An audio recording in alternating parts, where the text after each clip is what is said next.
Et nous voilà. Voilà, voilà. Bonsoir à tous et toutes. C'était, Bonsoir. c'était Nihilor. J'ai mis Push Clouds, petite chanson sympatoche, dont la licence Creative Commons m'oblige malheureusement à partager l'artiste le lien dans le chat pour que tout le monde puisse en profiter et le payer en, comment on dit déjà, en visibilité. Voilà. Aurélie, est-ce que tu vas bien? Ouais, ça va, hein. Ça va. Ça va, bah ça va depuis la semaine dernière apparemment, tant mieux, très bien. Oui, ça Hop. Je m'occupe des derniers mini-réglages. Je vois que nous avons déjà des personnes de qualité dans ce chat. Et pour te répondre, Suzanne, non, on ne fait plus de mètres, va. on a Enfin, arrêté. toi, ça va du coup? Parce que du coup, je te retourne la question aussi. What's up? Ça va plutôt bien, ça va plutôt bien. Je suis au mieux de ma forme, un peu fatigué par les grosses journées, mais Ouais. ça va. Je suis impatient de continuer la lecture de Chalmers. Il y a Et Suze qui demande, la chaîne s'appelle Z et Met. Je vois bien la Z, mais où est la Met? Moi, je suis sous Doliprane, pas sous la Met. ah bah, c'est plus pratique, je te fais plus confiance pour continuer la lecture, tu seras probablement plus fiable. Ouais, bah ouais. Moi aussi, j'avais un peu de fatigue, juste assez pour avoir mal à la tête, mais c'est passé avec le Doliprane. Ça ira. Je pense que du coup, je me sens bien. Ah, Ah, quand même, il y a des ça cris. commence, ça commence. Et bonsoir Horatio, on a aussi Joseph qui est là. Salut. Les enfants sont fatigués aussi. C'est les vacances demain, ça sera bienvenu. Je serai tout aussi fiable sous Matt. Étant donné que j'en ai jamais pris, je parle probablement sans savoir, mais dans le doute, je préfère avoir eu Aurélie, Claire et Akitsu de Litrane. Puis faut pas mélanger, c'est pas bien de mélanger.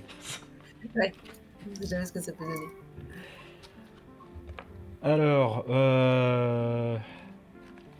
on se retrouve, donc comme j'ai dit, on est impatient, on se retrouve comme d'hab pour continuer le Chalmers. Ah, ma caméra est à l'envers, je crois. Qu'est-ce que la science de Chalmers? Rendez-vous hebdomadaire maintenant, on commence à être habitué, puisqu'on a bien avancé. On est à la moitié, on est quasiment à la moitié du bouquin, de l'édition là qu'on a. Mm. Parce que ouais, on a fini, ce que Chalmers avait à dire sur le falsificationnisme. Sauf erreur, ouais, effectivement. Oui. Du coup, on a fini le falsificationnisme et ses limites. Et on allait attaquer un double chapitre. C'est Ouais. là qu'on s'était arrêté. Deux chapitres qui s'intitulent Les théories comme structure. Oui. Et Alors, avec deux noms de sous-chapitres. oui. Et les habitués, le public le plus perspicace aura vu que j'ai changé l'image du perroquet. Ouais, j'ai vu, moi aussi. Mm. Tu reconnais? Alors, non, moi, je sais pas les Tu faces des reconnais le gens. monsieur? Bah, c'est Lakatosh, justement le fameux. Parce que le sous-titre du chapitre, c'est les programmes de recherche. Je suis bête, ça avec ma caméra est à l'envers encore. Les programmes de recherche, et ça c'est une idée de Lakatosh, enfin c'est lui qui avait mis ça sur le tapis si je me trompe pas. D'accord. Et Et donc donc, là, on a un chapitre sur la Katoche et un autre sur Kuhn, c'est et un ça? autre sur Kuhn, ouais. Alors j'ai pas prévu de photo de Thomas Kuhn pour illustrer, mais bah, tant pis. On fera Mais est-ce sans. qu'on le fera aujourd'hui, Kuhn? Bah, on verra si on a le temps. Ouais. Euh, Le premier fait quoi? 10 pages? Et le deuxième? mais je pense on devrait avoir le temps au moins de finir le premier chapitre. Il faut voir si on fait le deuxième. Ouais. Ils sont courts tous les deux, c'est vrai. Ils sont pas très longs. Mais bon, Thomas Kuhn étant beaucoup plus connu qu'Inri Lakatosh, voilà, j'en profite. 131, 165, ça ferait quand même, si on faisait les 2 chapitres, ça ferait quand même 34 pages. Ça fait beaucoup quand même. Ce qui est beaucoup. Ok. Bon. Ça dépend, on a des rythmes, des fois on fait un ou deux chapitres, des fois on en fait moins. En général, on dit que 10 à 15 pages. Quand on en fait 2, c'est... Et Joseph demande, on est à la Katoche avant Kuhn où j'ai raté un épisode. Bah, dans la nôtre, Oui. les programmes de recherche sont avant Kuhn. Donc il a dû inverser à un moment. Et bonsoir Super Dodo aussi. Et on nous a gentiment fait passer quelqu'un dans un inconnu nous a enfin plutôt un inconnu illustre inconnu dont je tairai le nom mais que je remercie beaucoup, nous a envoyé la 4e édition en PDF. Ça. Donc c'est très gentil. Merci. Elle n'existe pas en français donc c'est difficile de se la procurer pour nous. Pour faire la lecture, comme peut-être qu'on pourra en faire une traduction d'un ou deux chapitres qui pourraient être intéressants, comme par exemple celui sur le bayésianisme. J'ai pas encore, j'ai juste parcouru rapidement et je pourrais le partager avec toi notamment. Et puis on a probablement d'autres copains qui seraient intéressés. Mais en complément à la fin du bouquin, ça peut être intéressant de revoir, pas forcément de revoir exactement ce qu'il a dit sur les chapitres qu'on aura déjà lus. Ça risque de pas être très intéressant, mais de lire les chapitres qu'il a rajoutés. Oui. Et de commenter, évidemment. Voilà. Wally voilou. Bonsoir Ménédi aussi, bienvenue, installe-toi. Alors je tiens à dire que je suis un petit peu déçu par Streamlabs. Je lui avais demandé de faire le chat en blanc et je constate que ça marche pas très très bien avec le fond que j'ai mis, de le laisser en violet, comme il décide de le faire. Ah oui. Donc je vais... De toute façon, c'est tellement petit. Je sais pas ce que ça donne sur ordinateur, mais sur téléphone, on voit de toute façon pas. Hein. Oui, j'imagine, mais voilà, j'ai tenté des trucs. Si le jour où il me remettra, où il décidera de me remettre le texte du chat en blanc, on aura un petit fond, ce sera plus sympa que le violet comme ça, je trouve, même si bon, ça gardait les couleurs de la chaîne. Un peu. Voilà. On teste encore des trucs, hein, on tâtonne. Sur envie, c'est les yeux. Okay. Ah parfait alors. Voilà, on tâtonne. J'ai vu qu'il avait été partagé aussi le 3e épisode en ligne sur la chaîne YouTube. Mais je crois que le 4e, pour une raison qui m'échappe, on a une grosse différence de son tous les deux. J'essaye de travailler un peu le son. J'ai dû me rapprocher un peu trop de mon micro trop souvent. Et j'essaie de traiter un peu le son pour l'égaliser, mais ça devrait être gérable. Ça me prend juste un peu plus de temps, et puis il faudra que je fasse du découpage aussi pour celui d'après, parce que... toute la longueur de l'épisode, parce qu'il me semble qu'il y a un épisode que j'ai réécouté, effectivement, les 10-15 premières minutes, je suis bas, mais après, il y a quelqu'un qui l'a fait remarquer et t'as remonté le son. Ouais, bah n'hésitez pas, s'il y a des gros écarts de son, soit à me dire de me taire, parce que des fois c'est moi qui parle trop fort aussi, soit de me dire de monter le son d'Aurélie. N'hésitez pas. Écoute, et vérifie si plus loin c'est toujours le cas dans l'épisode, parce que ça se trouve t'as pas tout réégalisé, hein. Peut-être pas. Ok, bah ouais, après j'essaie de le passer dans Audacity avec le son et d'égaliser, mais bon ça c'est après des détails techniques, c'est juste pour dire que ça prend du temps, voilà. Ouais. Mais ça arrive. Tu veux le rattraper. Ok, bon du coup on va se lancer si on veut, il est déjà écart. Ouais. Tranquillement. Donc le chapitre 7. Les théories comme structure, sous-titre, les programmes de recherche. Première section, les théories dans leur ensemble doivent être considérées comme des structures. L'aperçu de la révolution copernicienne, présenté au chapitre précédent, suggère fortement que les visions inductivistes et falsificationnistes de la science sont trop éclatées. J'imagine que c'est pas éclaté dans le sens contemporain. Non. Ils sont pas éclatés au sol. C'est pas genre éclaté au sol, quoi. Éclaté dans le sens... quoi. Mais après, vu le traitement qu'il a fait aux falsificationnistes, on peut dire que lui, il considérait que c'était une interprétation tout à fait valable. Ouais. Les inductivistes, pardon, voilà. Ouais. En se concentrant sur les relations entre les théories et les énoncés d'observation ou des séries d'énoncés, elles ne parviennent pas à rendre compte de la complexité des théories scientifiques les plus importantes.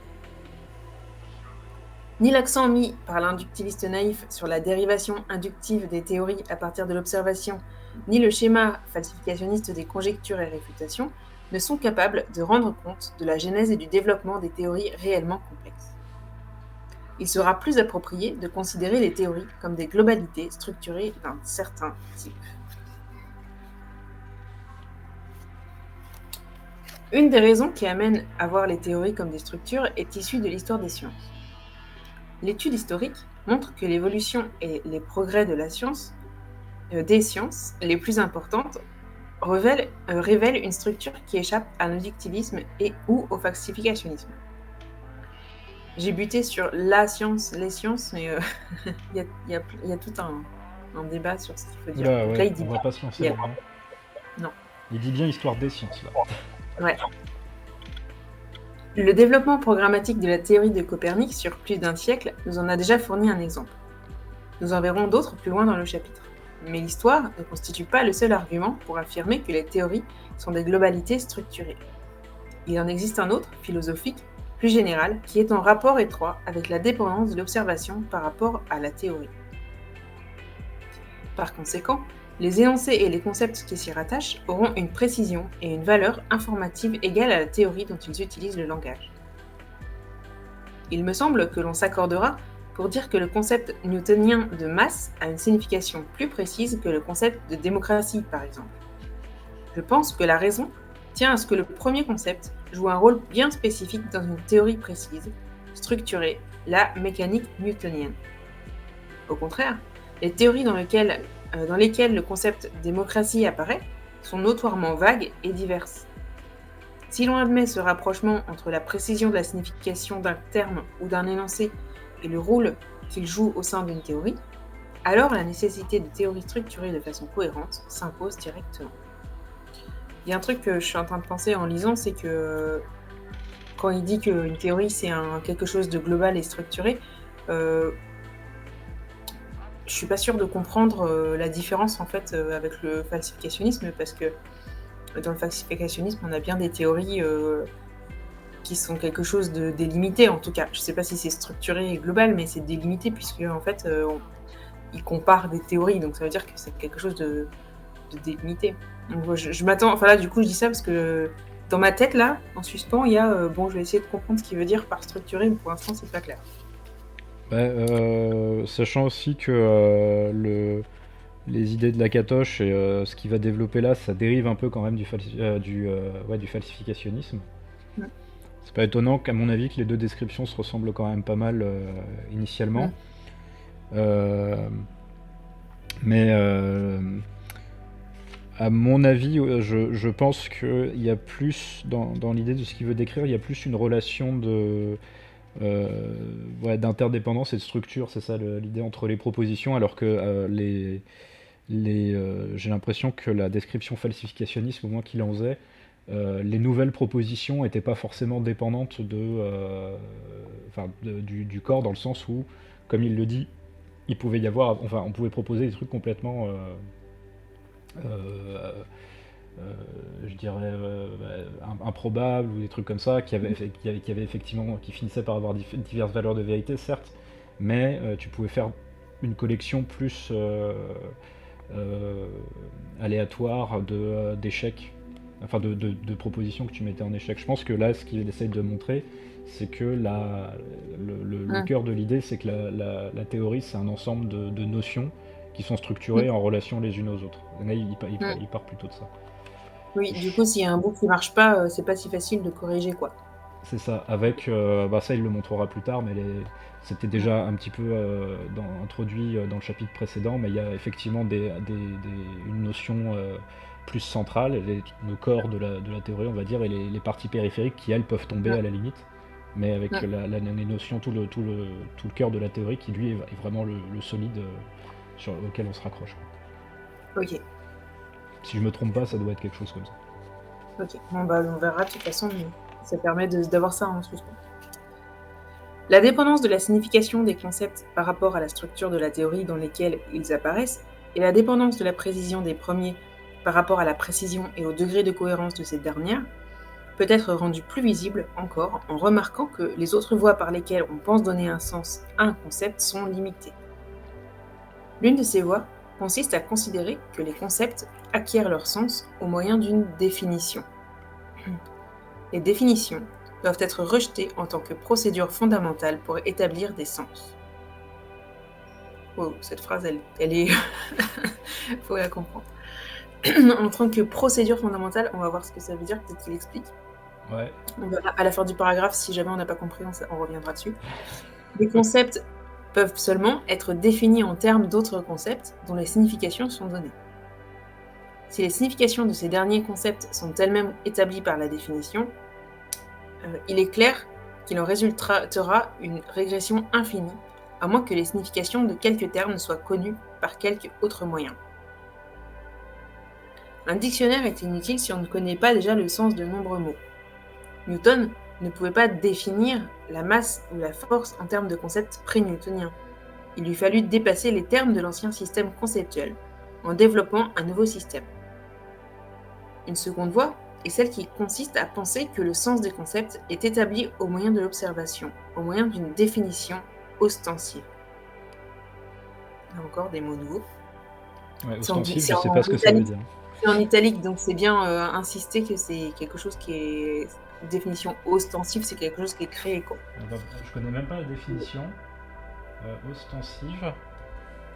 Je vais la voir. Ostensif. Alors, en linguistique. Ah oui, ça c'est une définition en linguistique. Définition ostensive, d'après Wikipédia, est une définition pragmatique, souvent visuelle, qui utilise un exemple non verbal pour désigner un objet. Exemple, pour le vert clair, on dira pomme. Pour le rouge, on dira sang. D'accord. Ok. Et oui, comme Joseph nous dit, comme dans les recherches de Wittgenstein, effectivement, il mentionne Wittgenstein dans l'article, donc j'imagine que... Ok. Ça, oui. Il doit s'y référer, il doit avoir ça en tête. Et d'ailleurs, il enchaîne en disant... Ouais, on pointe du... Ok. Non. On pointe du doigt. La difficulté principale qu'elle soulève a déjà été abordée au sujet du concept rouge, page 61, donc il y a longtemps. On n'atteindra pas le concept de masse par la seule observation, quel que soit le soin avec lequel on observe des boules de billard, des poids sur des ressorts, des planètes en orbite, etc. De même, il n'est pas possible d'enseigner la signification de la masse en restreignant l'exposé à de tels événements. Ce serait sortir du sujet de ce livre que de rappeler que si l'on essaie d'apprendre quelque chose à un chien au moyen d'une définition ostensive, il répond invariablement en reniflant le doigt de celui qui s'y risque. D'accord. Alors, ouais, on était un peu perdu au début du paragraphe. Je pense... procédure fondamentale, je vois ce que ça veut dire du coup. Genre, ce serait comme une procédure fondamentale pour établir un sens. Donc, les définitions doivent être rejetées en tant que procédure fondamentale pour établir des sens. Donc ça, c'est une phrase compliquée, juste pour dire que on ne doit pas considérer que les définitions, c'est des bases qu'on pose de manière fondamentale et qu'elles se suffisent à elles-mêmes pour poser ces bases, en fait. C'est ça qu'il veut dire. Il veut dire que du coup, chaque fois qu'on pose une définition, en fait, on fait référence à des choses autres qui ont déjà été définies et que c'est un processus infini de le faire. Il dit que si ça se limitait à ça, justement, ouais. Ça finirait par tourner soit par tourner en rond, soit par demander une régression à l'infini. Ouais. Et que sinon, effectivement, il faut se référer aux définitions ostensives, donc c'est des trucs... Ouais. C'est des définitions qui font référence à des choses qui sont pas l'objet en lui-même, mais qui permettent d'en préciser le sens, quoi. C'est ça qu'il veut dire. Donc j'imagine qu'il doit y avoir soit il doit penser soit à l'expérience, soit à des choses qui sont déjà en dehors de la théorie, qui servent de support pour construire un ensemble de définitions qui, elles, seront soit interdépendantes parce que ce sont des termes dont on saura ce qu'ils veulent dire, soit dépendants justement des objets qui sont en dehors de la théorie. Moi, c'est comme ça que je le comprends, quoi. Surtout Ouais. quand il dit Newton ne pouvait pas définir la masse ou la force en termes de concepts pré-newtoniens. Parce que, Mm. Bah oui, parce que c'était trop déconnecté, quoi. Mm. il a fallu qu'il se réfère à des phénomènes en dehors de la théorie, quoi, les trucs qu'il cherchait à expliquer déjà. Et donc il y a une base des phénomènes qui lui servent à définir les premiers concepts, et après on brode autour en Mm. les réagençant les uns avec les autres. Ça, c'est comme ça qu'il présente la notion de structure, D'accord. je pense. Ok. L'affirmation que les concepts tirent leur sens au moins en partie du rôle qu'ils jouent dans une théorie est étayée par les réflexions historiques suivantes. Contrairement aux mythes communément répandus, il semble que Galilée ait effectué peu d'expériences en mécanique. Nombre d'expériences auxquelles il se réfère lorsqu'il formule sa théorie sont des expériences de pensée. Il s'agit d'un fait paradoxal pour les empiristes qui pensent que les nouvelles théories doivent être, d'une façon ou d'une autre, tirées des faits, mais tout à fait compréhensible quand on prend conscience que l'on ne peut entreprendre une expérimentation précise que si l'on dispose d'une théorie capable de fournir des prédictions sous la forme d'énoncés d'observation précis. Ça a été longue cette phrase. Plutôt, oui. Elle fait 7 lignes la phrase. Hein. Sur une édition poche, mais ouais, c'est déjà pas mal. Ouais.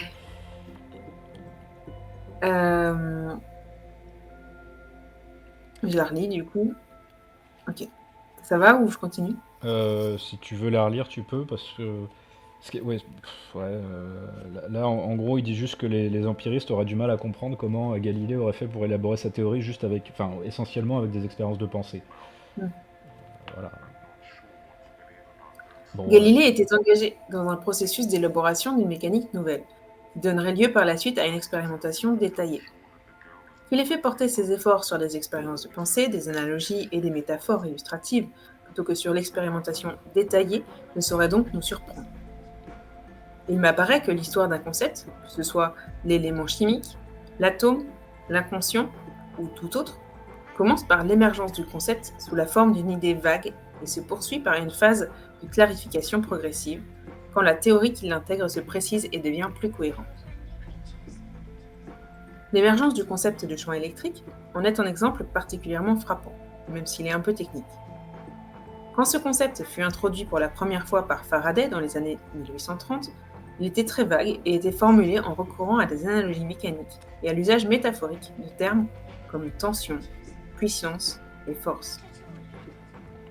La définition du concept de champ fut grandement améliorée quand les relations entre le champ électrique et les autres quantités électromagnétiques furent plus clairement établies.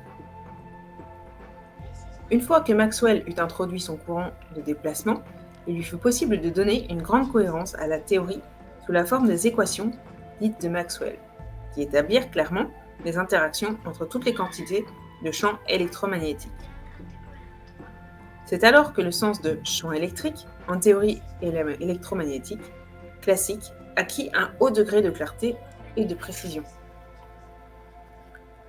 Les champs conquirent leur indépendance et la nécessité de l'éther, qui fournissait la base mécanique des champs,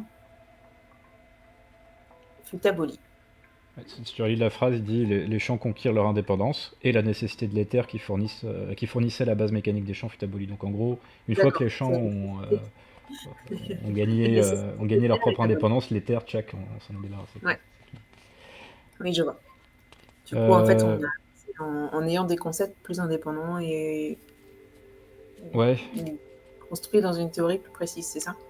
oui, ce qu'il dit, ouais, c'est ça, c'est que les premières notions de champ c'était un peu vague, mais il y avait des phénomènes qui cherchaient à les expliquer. Ça s'est renforcé avec l'apparition des autres concepts et de la définition un peu plus précise des relations, Mm. des relations entre eux, quoi. Plus on arrive à donner de la cohérence à l'ensemble, en gros, plus les concepts eux-mêmes deviennent de plus en plus précis et de plus en plus fiables. Il aurait même pu simplement parler des notions de force ou de puissance ou de tension qui elles-mêmes changent de sens au fur et à mesure de l'histoire de la mécanique, mais bon, Mm. ça change un petit peu de parler d'électromagnétisme. Mm. Par contre, ça me fait, enfin, ça me fait marrer parce que quand il dit l'histoire d'un concept, que ce soit, il prend les exemples comme l'élément chimique, l'atome ou l'inconscient, Mm. euh, commence par une idée vague et en gros ça donne déjà ça donne l'impression que l'atome et l'inconscient c'est des concepts qui sont aussi bien établis l'un que l'autre. Ça me semble un peu bizarre comme choix de triple exemple, peut-être qu'il a changé par la Mm. suite. Et sur la notion d'élément chimique, je lis, il y a les recherches de Newman et il y a un mec qui s'appelle, je crois que son nom de famille c'est Principe, donc je sais plus son prénom, je crois que c'est Kevin, mais je suis pas sûr. Un type qui est prof à Boulder, je sais plus. Enfin, c'est des historiens de la chimie et ils montrent comment la notion même d'élément chimique en fait dérive aussi de certaines notions d'alchimie et comment il y a une phase, enfin il parle de la phase floue qu'il y a eu entre les deux. Je crois que j'ai déjà parlé des recherches de Newman justement sur la manière dont ça a influencé les recherches de Newton.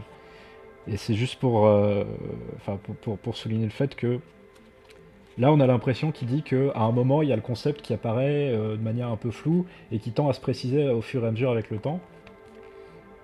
Mais des fois le concept il dérive de trucs qui avaient initialement vraiment mais rien à voir. Et le même mot peut désigner des trucs qui changent au fur et à mesure du temps, à mesure que les théories en elles-mêmes évoluent et puis que les connaissances évoluent. Donc je suis un peu sceptique sur sa manière de présenter le truc. J'espère que ça introduit pas trop de confusion, mais Je vois. je vois ce que je pense que tu vois ce que je veux dire, mais Oui. c'est Bon, on va voir. Nous avons considéré jusqu'ici 2 raisons pour voir les théories comme des structures organisées. D'une part, une étude historique montre que les théories possèdent cette caractéristique, et d'autre part, c'est une condition nécessaire pour que les concepts acquièrent une signification précise. Il y a une troisième raison qui provient de la nécessité pour la science de progresser. Il est clair que la science pourra mieux progresser si les théories ont une structure qui contient des clés et des prescriptions assez claires concernant leur développement et leur extension. Ces structures ouvertes doivent proposer un programme de recherche. C'est ce qu'offre la mécanique de Newton aux physiciens des XVIIIe et XIXe siècles. Son programme est celui d'une explication de l'intégralité du monde physique en termes de système mécanique composé de plusieurs types de forces et gouverné par les lois du mouvement de Newton. Ce programme cohérent peut être comparé à la sociologie moderne, dont une grande partie se préoccupe suffisamment des données empiriques pour satisfaire le critère de bonne science falsificationniste, sinon inductiviste, mais échoue lamentablement à imiter le succès de la physique. Je suggère, à l'instar de Lakatos, que la différence cruciale entre les deux théories réside dans leur cohérence relative. Les théories sociologiques modernes ne parviennent pas à mettre sur pied un programme cohérent permettant de guider une recherche future. il y a peut-être un ou deux trucs à commenter sur cette fin de paragraphe. Oui, un peu. Hein. Euh, Donc les théories sociologiques, le truc c'est que ils demandent à la sociologie d'avoir un tout cohérent pour toute une discipline. Équivalent en fait au programme de recherche de la théorie de Newton, quoi. Au moins de physique. Donc déjà, il met une discipline entière et une théorie sur le même plan. Il y a un petit problème déjà. Et c'est quand même rigolo qu'ils choisissent la sociologie et ils prennent comme maître étalon la physique, quoi, en disant quel échec pour la sociologie, sachant qu'elle n'a pas réussi à faire un... Qu'est-ce qu'il dit déjà elle échoue lamentablement à imiter le succès de la physique. Ça dépend comment on mesure le succès de la physique. Hein. Moi, je peux dire la même. On peut dire la même d'autres disciplines. Je sais pas. Je pense pas qu'on ait encore réussi à envoyer de fusées dans l'espace à l'aide de la biologie. Bon, on a fait des trucs super en biologie. Hein. On soigne des maladies, on comprend le fonctionnement de plein d'organismes. Ouais. Si tu mesures le succès de la physique, soit même en termes d'explication. En termes d'application, en vrai, si on parle en termes d'application, même en sociologie, il y a plein d'applications en vrai. Oui, c'est juste que c'est pas du tout diffusé, médiatisé, etc. Mais moi, je suis je travaille en santé publique et la sociologie, on peut juste pas s'en passer en fait. C'est tout le temps, partout, on en a besoin complètement en fait, Ah oui. pour travailler en fait. Je parlais, j'ai pris le lancement de fusée comme exemple vraiment spécifique, mais effectivement, tu as des mécanismes, enfin la socio, il y a pas mal de recherches dans différentes branches sociaux qui mettent en place des mécanismes dont on a besoin quand tu viens de mentionner la santé publique. Et à l'inverse, on peut dire oui, enfin, on va pas se servir du modèle standard ou de la physique des particules parce que ça nous apprend rien sur, sur ces phénomènes qu'on étudie. Ça sert à rien de se mettre à ces échelles-là. On le fait déjà pas quand on fait de la biocellulaire. On va pas le faire quand on fait de la psycho, quand on fait de la santé publique.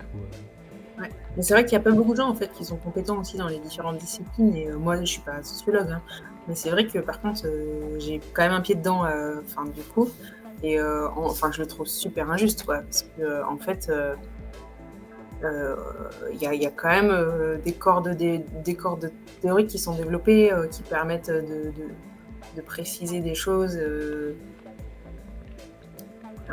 C'est peut-être un peu compliqué à expliquer, mais enfin, moi j'ai en tête des trucs quoi, où en fait on a un cadre théorique et en fait dedans en fait on explore et en fait bah, Et puis même accessoirement, il demande un ensemble et un programme de recherche cohérent et unique. Et même, je me souviens, il y a... je peux peut-être la mettre dans le chat, mais il y a la vidéo de Grégoire Simpson sur l'épistémologie de la socio par Jean-Claude Passeron, où il explique justement que les objectifs et les programmes de recherche du raisonnement sociologique sont contextuels. Wordt het niet eens tijd voor een HBO-opleiding bij Vous avez LOE? droit à une super Bij lecture LOE en Hogeschool Je suis kies vraiment je je eigen désolé tempo pour ça. en bepaal je... Voilà. il y a beaucoup plus de contextuel effectivement en sciences humaines et sociales quoi. Voilà, je vous mets la vidéo dont je viens de parler, fameuse de Grégoire Simpson, où ouais, effectivement, Passeron il part aussi du principe que les objets d'études sont tellement différents, sont eux-mêmes dépendants des contextes socioculturels, et les chercheurs étant dépendants aussi de ces contextes socioculturels-là, l'épistémologie sociologique ne peut pas avoir un cadre Oui. unique comme la physique, par exemple, et il dit c'est pas grave. Enfin, Si tu réfléchis droit par d'auteur. exemple au système de pression, quand c'est vrai qu'il y a quand même tout un cadre théorique sur les systèmes de pression et si tu vas dans un endroit en fait qui a pas du tout la même histoire et pas du tout le même contexte, bah, ça peut ne pas du tout marcher en fait. Et il y a des endroits où ça marche pas quoi. Et du coup, tu es obligé en fait de remettre en question toujours ton cadre théorique parce que sinon, bah, en fait, tu fais des copier-coller ethnocentriques, tout simplement. C'est pas bon quoi. Et bonsoir Renali au fait. Joseph nous dit, les autruches sont-elles des oiseaux? Elles ne sont pas aussi efficaces que les albatros pour voler. Et oui. Par exemple. Ouais, c'est une bonne analogie. Section 2. Les programmes de recherche de Lakatos. Le reste de ce chapitre sera consacré à la présentation d'une remarquable tentative d'analyse des théories en tant que structure. La méthodologie des programmes de recherche scientifique d'Imre Lakatos. Lakatos développa cette thèse sur la science dans le but de dépasser le falsificationnisme popperien et de vaincre les objections qui lui étaient opposées. Un programme de recherche lakatosien est une structure, je ne sais pas si on peut dire comme ça, Ouais, je dirais lakatosien, ouais. Est une structure qui guide la recherche future d'une façon positive et aussi d'une façon négative. L'heuristique négative d'un programme consiste en ce que les hypothèses de base sous-tendant le programme, son noyau dur, ne doivent être ni rejetées ni modifiées. Il est protégé des falsifications par une ceinture protectrice d'hypothèses auxiliaires, de conditions initiales, etc. L'heuristique positive est constituée de lignes de conduite générales, qui sont des directions de développement du programme de recherche. Elle consiste à compléter le noyau dur par des hypothèses supplémentaires, visant à rendre compte de phénomènes déjà connus et à en prédire de nouveaux. Afin d'éviter au lecteur de se laisser décourager par le barrage d'une nouvelle terminologie, je me hâte de l'expliquer en termes plus accessibles. En lisant, je me suis dit, ouh là là là là. Bon, pour une fois, il annonce. Oui. C'est déjà, je pense que ça peut être bien de le préciser aussi quand il dit heuristique négative et heuristique positive. Bon, l'heuristique, on peut dire rapidement que c'est la manière dont on va dont on va produire de la connaissance dans la théorie. Et quand il dit négative et positive, négative ça veut juste dire ce qu'il vaut mieux pas faire, enfin ce que la théorie incite à ne pas faire, et positive ce qu'elle incite plutôt à faire. C'est pas voilà, c'est négatif au sens les deux, c'est deux manières de produire de la connaissance, et il y en a une qui dit il y a une série de propositions auxquelles on va pas toucher parce que c'est vraiment le socle, comme le disait tout à l'heure Horatio, les bases ne sont pas remises en question, ça c'était pas ça avec lequel je n'étais pas d'accord, mais voilà. Il y a ces bases-là auxquelles on dit pas touche, et le reste c'est les propositions qu'on va broder autour de la théorie. Ça c'est la partie positive. Voilà. Oui. Là il va expliquer ce que c'est les bases auxquelles on touche pas et le reste des propositions. Ouais, et du coup la différence par rapport au falsificationnisme, c'est vrai que le falsificationnisme disait que dès qu'en fait on teste tout. Je disais que du coup, en fait, ouais, il y a un truc que moi j'appelle les hypothèses de travail en général, c'est-à-dire le fait d'avoir des hypothèses avec lesquelles on travaille sans les tester, en considérant que c'est bon, ça doit être bon.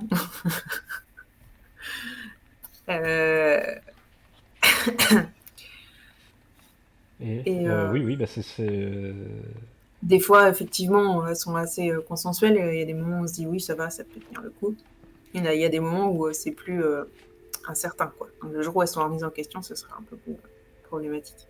Oui. Mais du coup, effectivement, dans le falsificationniste, il n'y a pas cette notion-là. C'est-à-dire qu'on a l'impression qu'on peut tout tester. Dans le falsificationnisme, on a l'impression qu'on peut tout tester. Tout ce qu'on peut tester, on va le tester. Et voilà, si ça met en danger la théorie, après on verra.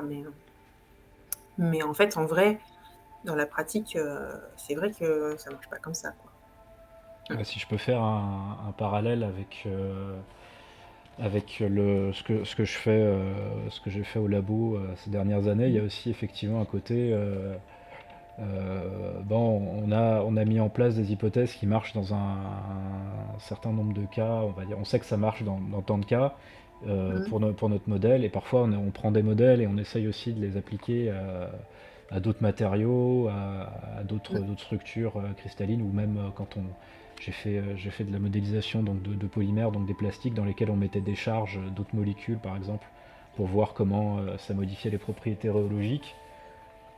Et on n'allait pas retester l'intégralité des hypothèses qu'on avait faites pour développer le modèle initialement quand on changeait un paramètre ou deux.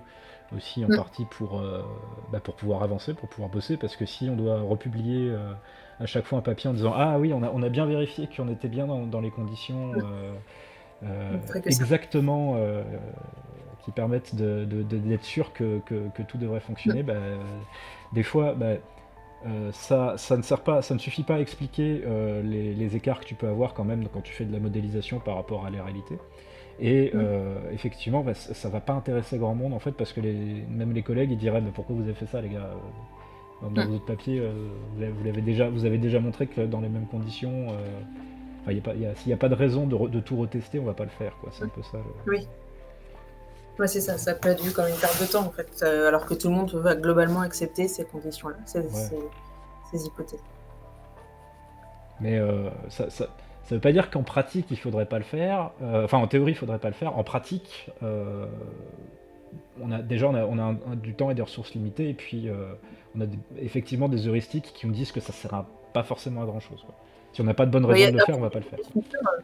Il y a des cas de figure où tu te dis qu'il devrait le faire quand même, genre en évopsie par exemple, l'hypothèse de modularité massive. Ça fait partie du noyau, hein, oui. qui teste pas. Ça après c'est pour ça quand je dis il y a les collègues qui disent les gars là vous embêtez pour rien, quand il y a tous les autres champs, s'il y avait tous les autres champs de la physique qui se réunissaient pour nous dire votre modèle là quand même vous pourriez quand même vérifier 2-3 trucs en plus. Là ce serait la notion d'heuristique négative elle tiendrait plus, là, les collègues ils seraient en train de dire non ça fait pas partie du corps de la théorie. Ouais. C'est ce que t'es un peu en train de dire aussi, je sais pas. Du coup, on se lance dans la terminologie. Explication. Le noyau dur d'un programme est, avant tout, ce qui permet le mieux de le caractériser. Il est formé de quelques hypothèses théoriques très générales, base à partir de laquelle le programme doit se développer. En voici quelques exemples. Le noyau dur de l'astronomie copernicienne est constitué par les hypothèses que la Terre et les planètes gravitent autour d'un Soleil stationnaire et que la Terre tourne sur son axe en un jour. Le noyau dur de la physique newtonienne est constitué des lois du mouvement et de l'attraction universelle de Newton. Le noyau dur du matérialisme historique de Marx est l'hypothèse que le changement social s'explique par la lutte des classes, la nature des classes et les détails de la lutte étant déterminés en dernière instance par l'infrastructure économique.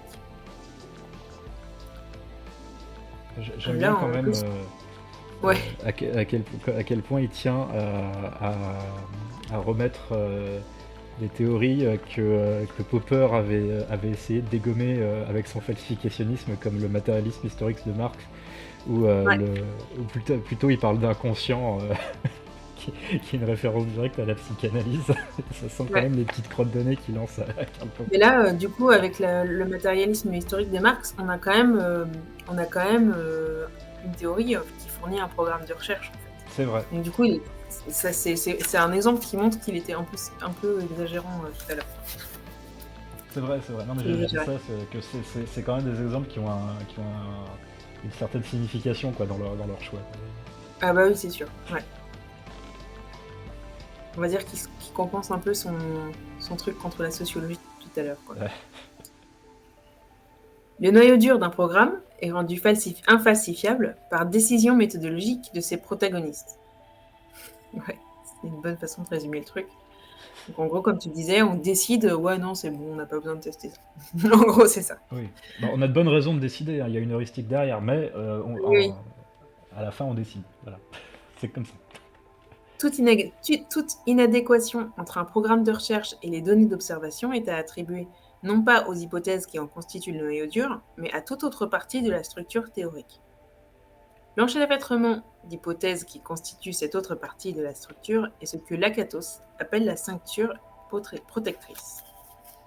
Elle consiste non seulement en des hypothèses auxiliaires explicites complétant le noyau dur, mais encore en des hypothèses sous-jacentes à la description des conditions initiales et en des énoncés d'observation.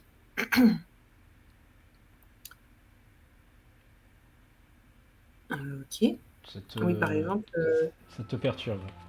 Ouais, bah, j'essaie de comprendre en même temps. Donc, des hypothèses sous-jacentes à la description des conditions initiales, par exemple, que nos outils de mesurent des conditions initiales, ils mesurent correctement comme on pense qu'ils mesurent, par exemple, j'imagine. Ces choses-là. Oui, quand il parlait du noyau dur de la physique newtonienne, avec les lois du mouvement et l'attraction universelle de Newton, j'imagine que il y a aussi l'intégralité des lois qui en sont...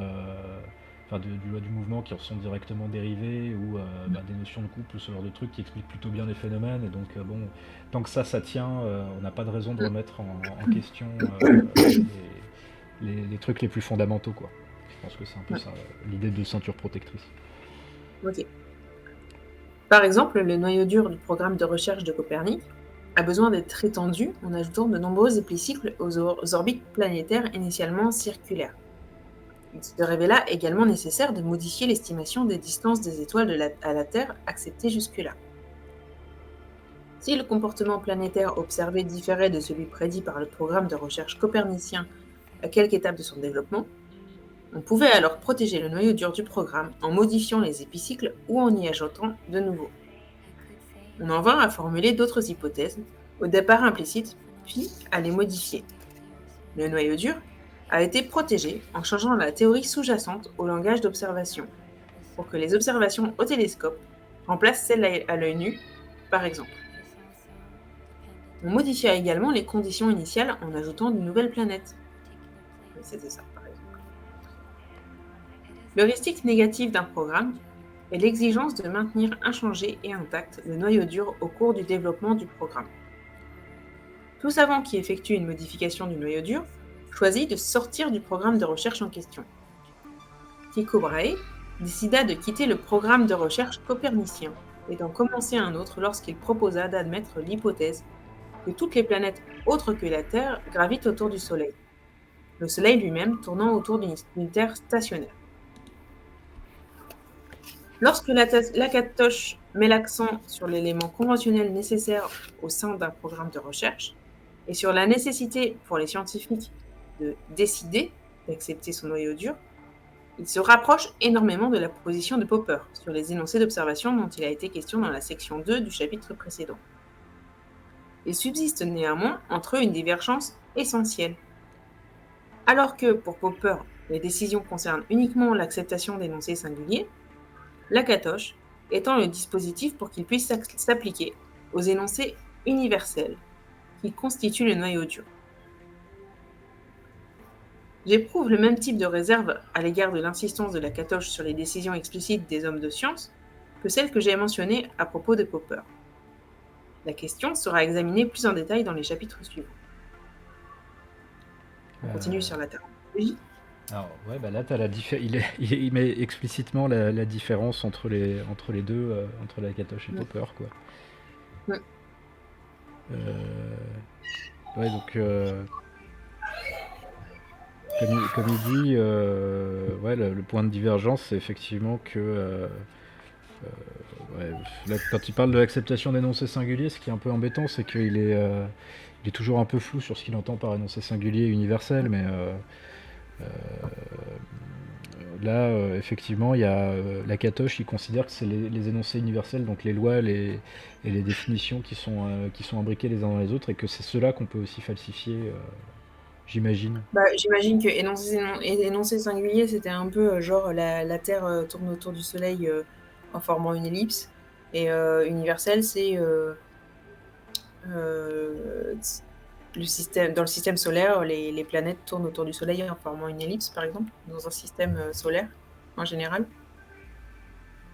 Oui, et que donc oui, par énoncé universel, il entendrait, enfin, on dirait les planètes s'attirent avec une force inversement proportionnelle au carré de leur distance, blabla, comme il avait dit.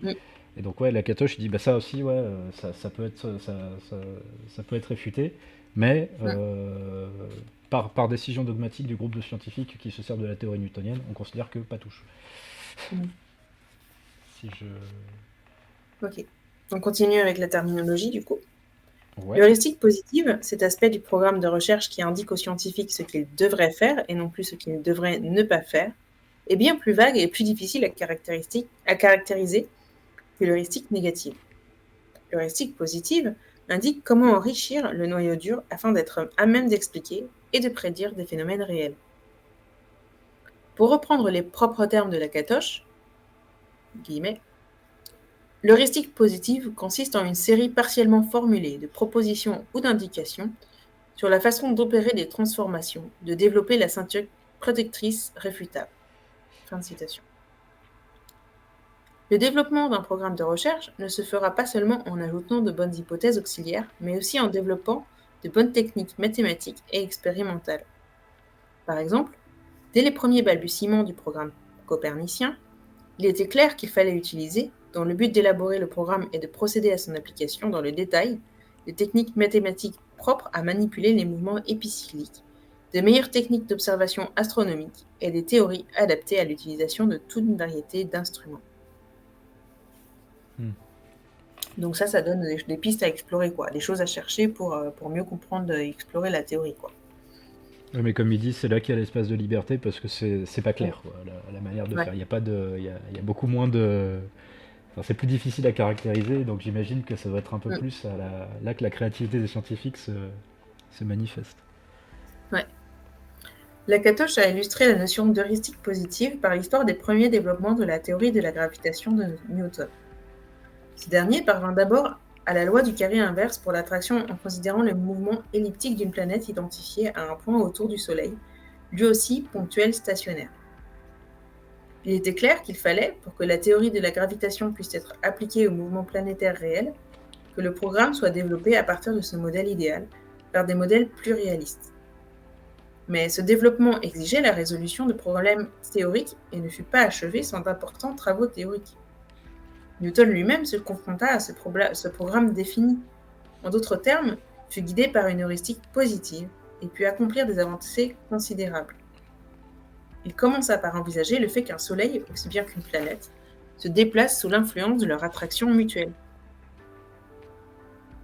Puis, il considéra la taille finie des planètes et les traita comme des sphères.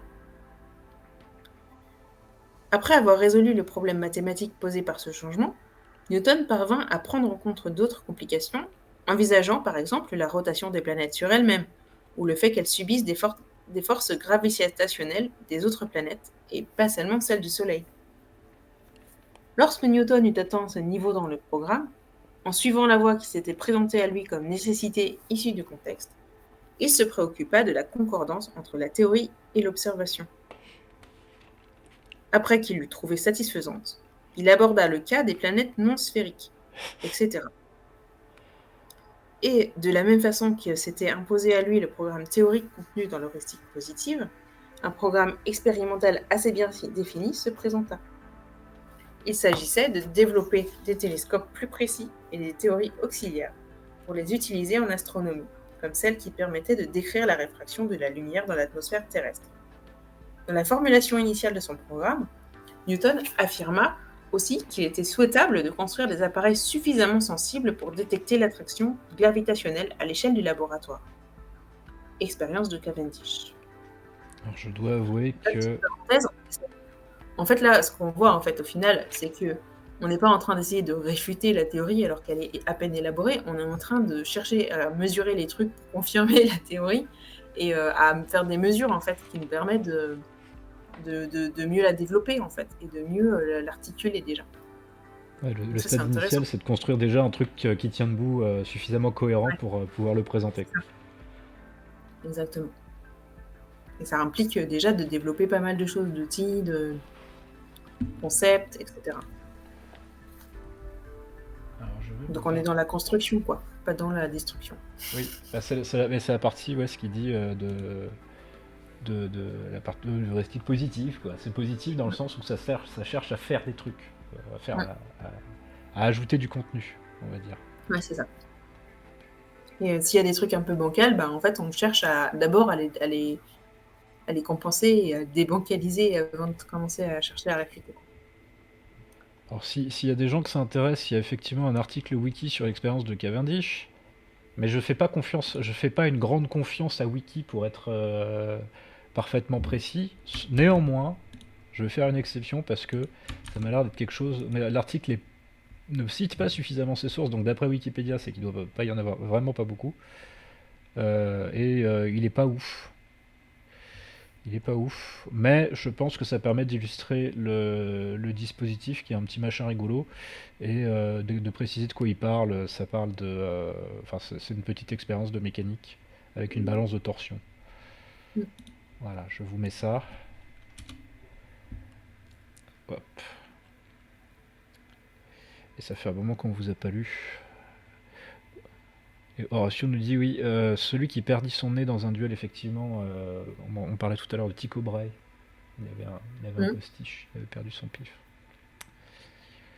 Et par contre, quand tu dis le conformisme intellectuel, j'imagine que tu parlais du fait de décider de ne pas toucher au cœur des théories, à l'heuristique négative. Dis-moi si je me trompe, Horatio. Mais je pense pas qu'on puisse dire que c'est du conformisme intellectuel, c'est plus les gens se mettent d'accord. Ah, ce que disait Popper. Oui, ce que disait Popper. C'était sur les expériences, sur les propositions, les énoncés singuliers. Parce que ce que dit la Catoche, c'est plus le fait de se mettre d'accord pour faire un programme de recherche qui permette d'avancer. C'est pas une question vraiment de conformisme, je pense. Mais bon, ouais, ça me perturbe un peu ce que tu dis. Mais désolé, Aurélie. Je t'ai coupé. Il n'y a pas de mal. Je reprends, du coup. Le programme implicite contenu dans la théorie de la gravitation de Newton donne de fortes lignes de recherche théorique. La Catoche développe longuement et avec des arguments convaincants un autre cas, celui de la théorie de l'atome de Bohr. Un trait important qui caractérise le développement de ces programmes de recherche est la période relativement longue qui s'écoule avant que l'on soit en mesure de procéder à des tests d'observation pertinents. Cela n'est pas sans rapport avec ce que j'ai dit dans la section précédente de la construction par Galilée des fondements de la mécanique. Le travail initial sur un programme de recherche se fait sans se soucier des falsifications apparentes apportées par l'observation. Il faut lui donner toutes ses chances d'accomplir pleinement ce que l'on en attend. Point. La révolution copernicienne, pour reprendre cet exemple, ne donnera sa pleine mesure qu'à partir du moment où l'on disposera d'une mécanique et d'une optique adéquates. Quand un programme a été développé au point qu'il est temps de lui faire subir des tests observationnels, ce sont les confirmations et non plus les falsifications qui revêtent une importance primordiale d'après Lakatos. Un programme de recherche est supposé aboutir, ne serait-ce que de temps en temps, à faire des prédictions nouvelles qui se trouveront confirmées. La notion de prédiction nouvelle a été discutée à la section 4 du chapitre 5. La théorie de Newton connut ce genre de succès spectaculaire le jour où Gale fut le premier à observer la planète Neptune et lorsque Cavendish détecta pour la première fois l'attraction gravitationnelle dans une expérience de laboratoire. C'est par de tels succès que se marque le caractère progressiste du programme. Au contraire, l'astronomie ptolémaïque échoua à prédire un quelconque phénomène nouveau pendant tout le Moyen-Âge. À l'époque de Newton, la théorie de Ptolémée était bel et bien en train de dégénérer. Donc là, il a introduit un nouveau vocabulaire. Oui. Quand il parle de transformation. C'est aussi du vocabulaire technique. C'est pas juste un mot méchant. Ouais. De plus se développer et plus produire des nouvelles. Ça stagne en fait. Je crois qu'après, il y a la notion de stagner, il y a aussi l'idée que c'est plus simplement de stagner dans un état, mais c'est que même, je crois que les propositions que la théorie est capable de faire s'accumulent sans même faire de prédictions par rapport aux autres théories, quoi. Ouais. Parce qu'on pourrait dire que on la garde comme ça, mais je crois qu'il a aussi la notion que ce qu'elle est capable de produire, c'est nul, quelque part. Il va probablement définir Chalmers dans la suite. Ouais. Il y a une note aussi, quand il parle de confirmation, parce qu'il y a deux sens à confirmation qu'on a vu dans les autres chapitres. Et là, il dit « J'utilise confirmation dans le même sens que dans les chapitres précédents pour me référer aux résultats des textes expérimentaux qui penchent en faveur de la théorie, plutôt qu'aux preuves de la théorie. » Oui. Donc quand on parle de confirmer, c'est pas genre on prouve que la théorie, dans le sens c'est bon, elle est confirmée, elle est prouvée, mais confirme dans le sens ça donne de l'eau au moulin de la théorie. Ouais, c'est l'inverse de la falsification des chapitres précédents, quoi. Voilà, c'est ça. Et il précise que Lakatos utilise vérification là où lui il utilise confirmation. Deux façons d'évaluer le mérite d'un programme de recherche ressortent de ce qui précède. D'abord, un programme de recherche doit posséder un degré de cohérence qui lui permet d'inclure la définition d'un programme pour la recherche future. Deuxièmement, un programme de recherche doit conduire à la découverte de phénomènes nouveaux, au moins occasionnellement. Un programme de recherche doit satisfaire ces deux conditions s'il veut accéder au qualificatif de scientifique. Lakatos propose le marxisme et la psychologie freudienne comme exemple de programmes de recherche qui satisfont le premier critère, mais pas le second, et la sociologie moderne comme un programme qui satisfait peut-être le second critère, mais pas le premier. Donc pourquoi Marx et Freud, encore à cause de Popper qui a pris ces exemples-là, qui a cherché en fait à un critère qui exclut le freudisme et le marxisme des sciences. Oui, parce que mes exemples sont pas pris au hasard, évidemment. Donc, il y avait encore Préchot. Hein. Et alors, par contre, effectivement, donc on le trouvait un peu injuste avec la socio, mais peut-être que c'est dans la continuité de ce que disait Lakatos déjà, en fait. Ouais. Puisque Chalmers lui-même. Donc le premier... Attends, donc le premier critère... Le premier critère, c'est la cohérence interne, en gros. Ouais. Et le deuxième critère, c'est la prédiction de phénomènes nouveaux, au moins occasionnellement. Ouais, Et donc, ce qu'ils d'accord. disent, c'est que la sociologie moderne, par exemple, peut faire des prédictions, ou au moins les prédictions nouvelles et les tester, et apporter de l'eau au moulin, mais elle a pas de cohérence interne. Et à l'inverse, le matérialisme historique, d'après lui, et la psychanalyse freudienne ont une cohérence interne, mais produisent pas de trucs nouveaux. Ouais, je reviens sur ma critique de tout à l'heure, la sociologie, c'est une discipline, c'est pas une théorie. Donc, je suis Donc, d'accord. si on regarde la cohérence au niveau de la sociologie, au lieu de la regarder au niveau des théories de la sociologie, ça marche pas. C'est incroyable quand même. Ouais, non, mais Je veux dire, là pour le coup, c'est trivial comme erreur, quoi. Et psychologie freudienne, c'est pas, c'est vraiment un cas théorique spécifique. Et le marxisme aussi, c'est un cas théorique spécifique. c'est Mais ça, la voilà. sociologie, non. Il y a plusieurs écoles de sociologie qui étudient pas les mêmes choses, qui Ouais, sont pas d'accord entre elles ouais, sur certains trucs, et qui c'est travaillent ça. quand En même. plus, c'est vraiment ces comparaisons là, c'est une erreur triviale, quoi. Je suis assez comme quoi, hein, quand on veut pas réfléchir des fois sur un truc, Mais on peut être super intelligent sur tout le reste, mais dire qu'est-ce que t'en penses? bah non, je suis d'accord, mais quelque part, je me demande quel pouvait bien être le contexte dans lequel ils avaient. Qu'est-ce qu'ils avaient contre la sociologie, parce qu'il devait bien avoir une raison à l'époque, et là-dessus, je ne suis pas très renseigné. Mais au moins, ça permet de voir aussi que Ouais, j'ai pas envie de dire la détestation, mais l'espèce de dédain envers les sciences humaines qu'on a maintenant, il vient pas non plus de nulle part. Bon, il a aussi celle de. Enfin, il y a le contexte, même 20 ans plus tard. On est quoi il a combien ce bouquin? 40 ans. Euh, et on voit ouais, déjà qu'à l'époque il y avait ça. Et donc maintenant, le fait que maintenant, aujourd'hui, chez certains scientistes et tout, même dans les milieux scientifiques ou même de la part de certains sociologues, mais j'en parlerai pas trop plus ici, on entend oui, il y a la bonne et la mauvaise sociologie, et ben, quelque part, on trouvait déjà les racines à l'époque. Mais ouais. enfin, on trouve déjà comment dire, des traces à cette époque-là de ce genre de réflexion. Mais effectivement, je sais pas trop d'où ça vient, même de la part de la Catoche et voire de Popper. C'est ça que je voulais dire. Voilà, ça a pris du temps. Bah, la sociologie, elle a quand même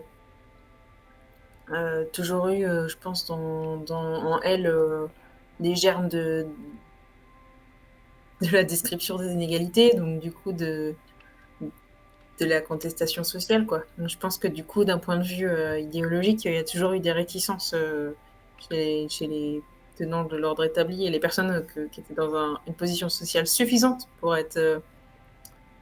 pour produire du savoir, parce que c'était déjà une certaine position sociale, quoi. Probablement, ouais. Probablement. Et là, je crois elle date de quand, cette édition-là? C'est. On avait regardé au début. Ouais, j'ai 82, édition traduction française de 87.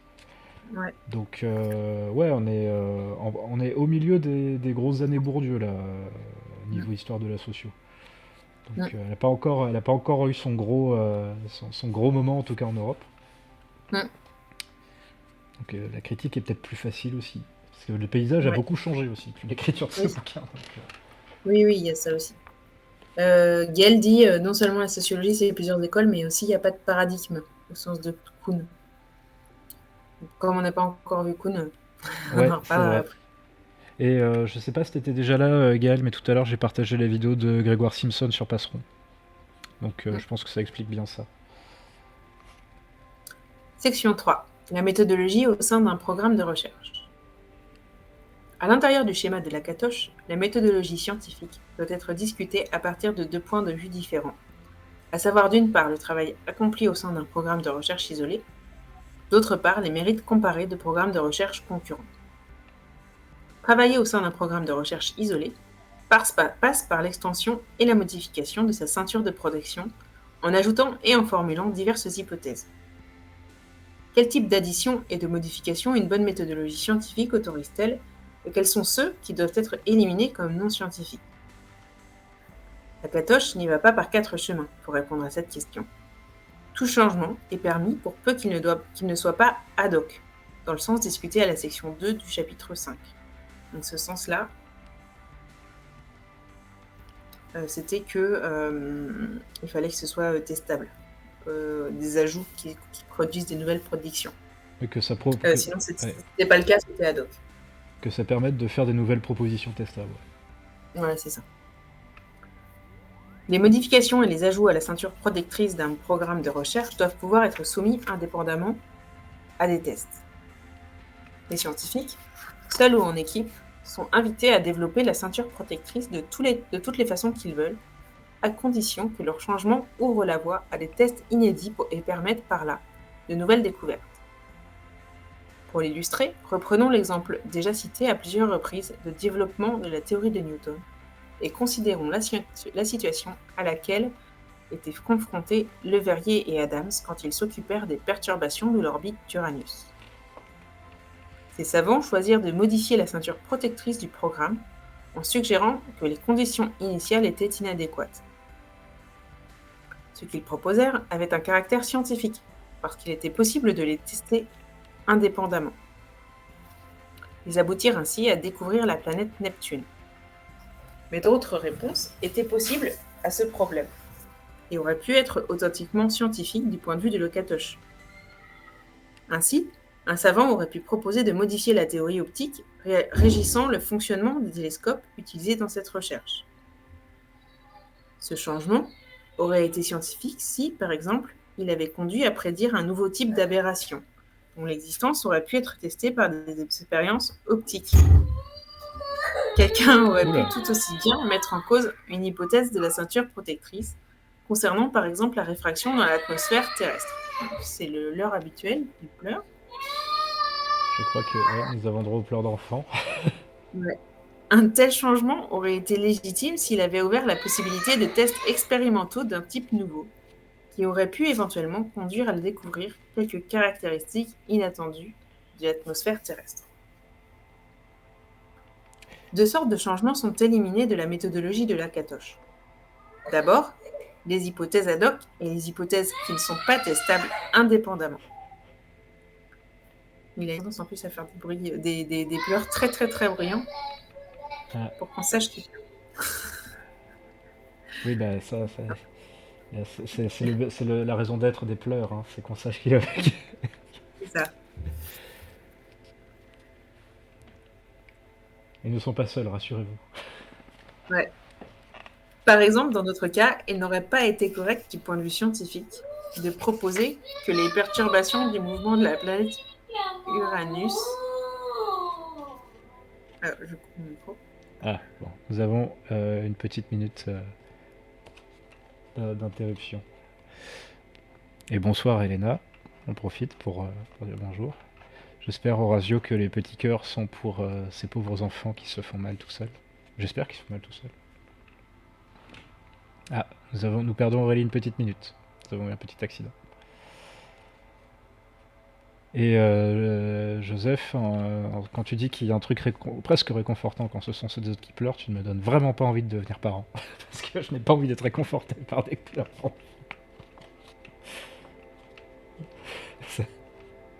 J'espère que personne n'en est au point de s'en mettre dans les oreilles comme dans les films. Comme des grands méchants de films, c'est ça que je voulais dire.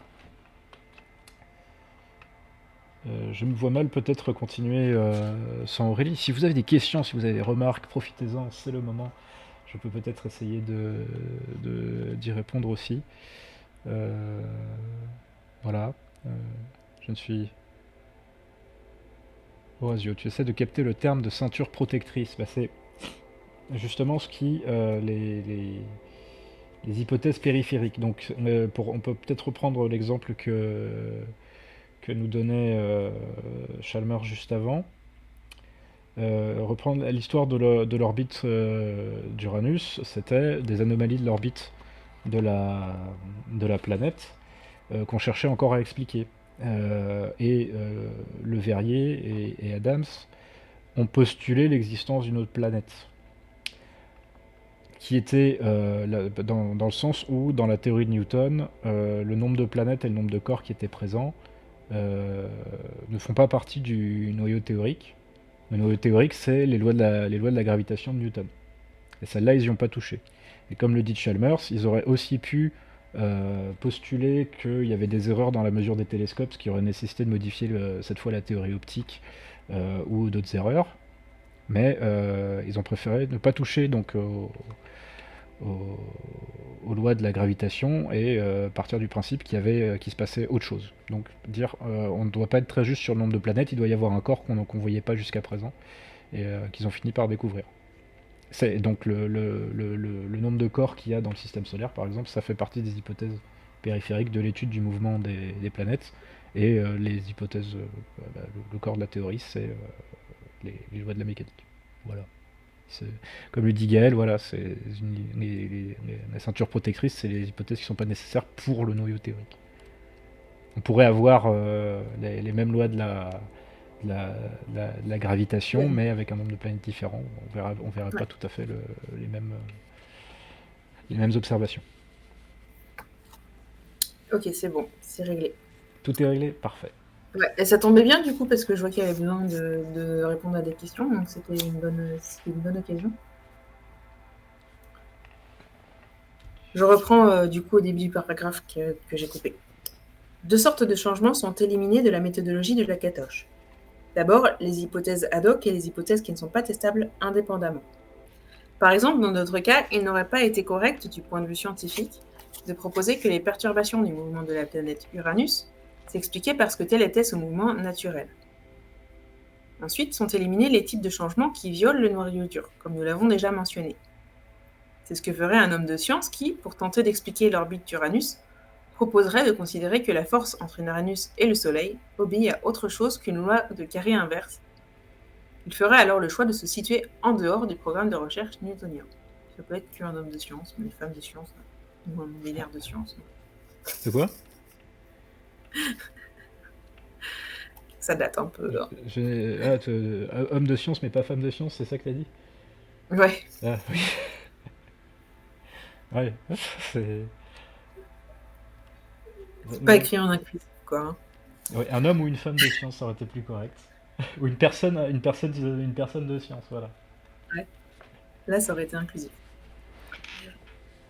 Le fait que toute partie d'un complexe théorique peut être source d'une falsification apparente pose un sérieux problème au falsificationniste qui suit une méthode sans nuance de conjecture et réfutation. Pour lui, l'incapacité à localiser l'origine du problème aboutit à une situation de chaos. La vision de la science de la Katoche est suffisamment structurée pour éviter cette conséquence. L'ordre est maintenu par l'inviolabilité du noyau dur d'un programme et par l'heuristique positive qui l'accompagne. La prolifération de conjectures ingénieuses à l'intérieur de ce cadre amène un progrès à condition que certaines des prédictions qui en résultent soient, de temps en temps, réussies. Les décisions de retenir ou de rejeter une hypothèse sont directement déterminées par le résultat des tests expérimentaux. Celles qui surmontent ces tests sont provisoirement retenues et celles qui y échouent sont rejetées, même si parfois la décision dépend de quelque hypothèse ingénieuse ultérieure, indépendamment testable. Le rapport entre l'observation et une hypothèse soumise à un test est relativement clair à l'intérieur d'un programme de recherche parce que le noyau dur et l'heuristique positive servent à définir un langage d'observation assez stable. Est-ce qu'on veut commenter avant de continuer? Là, je pense que ce paragraphe, il est important parce que ça doit être celui qui explique le plus justement ce que tu te demandais, la différence entre le falsificationnisme tel que Chalmers l'écrivait et la notion de programme de recherche. Quoi. Là où le falsificationniste, il prend qu'une collection de propositions qui sont réfutées, enfin qu'on cherche à réfuter. Là, la structure, c'est vraiment quelque chose qui grossit autour du noyau dur, mais avec le fait qu'on peut ajouter des propositions qui sont effectivement vérifiées par la construction en elle-même, on va dire. C'est ça la différence. À mon avis, là, c'est vraiment essentiellement sur le plan de la construction de la théorie, quoi, plus que sur que de l'analyse vraiment factuelle. Mm. Plus au niveau de la manière dont les théories s'organisent que la différence est flagrante à mon sens, parce que ouais, c'est vrai que de mon point de vue aussi, je trouve que ça se ressemble aussi beaucoup. Mm. Je sais pas ce que t'en dis, mais enfin, je pense que t'as peut-être un peu. J'étais en train de me dire aussi que le noyau dur, il est forcément un minimum en cohérence, dans le sens, même s'il n'est pas prouvé, il doit quand même être en cohérence avec ce qu'on sait par ailleurs dans les autres sciences et d'un point de vue théorique, j'ai l'impression.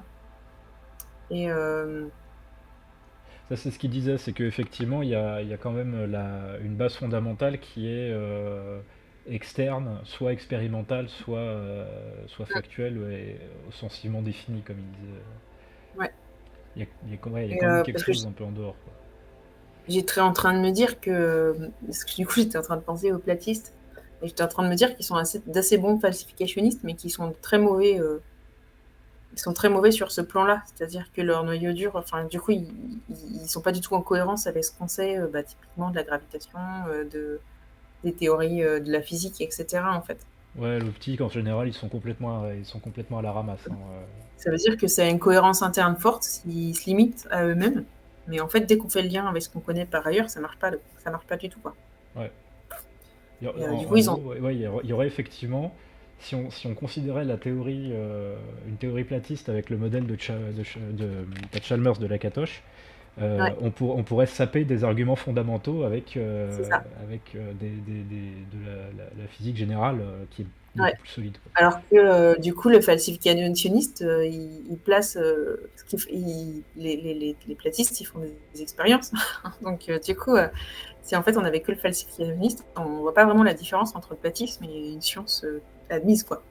Alors qu'avec avec cette vision en structure et noyau dur, on voit la différence, je trouve, plus, en fait, Et quand même la il me base semble. fondamentale empirique avec le reste du monde, quoi. Mais bon, enfin Ouais, c'est ça. empirique, ouais. Ouais. Oui.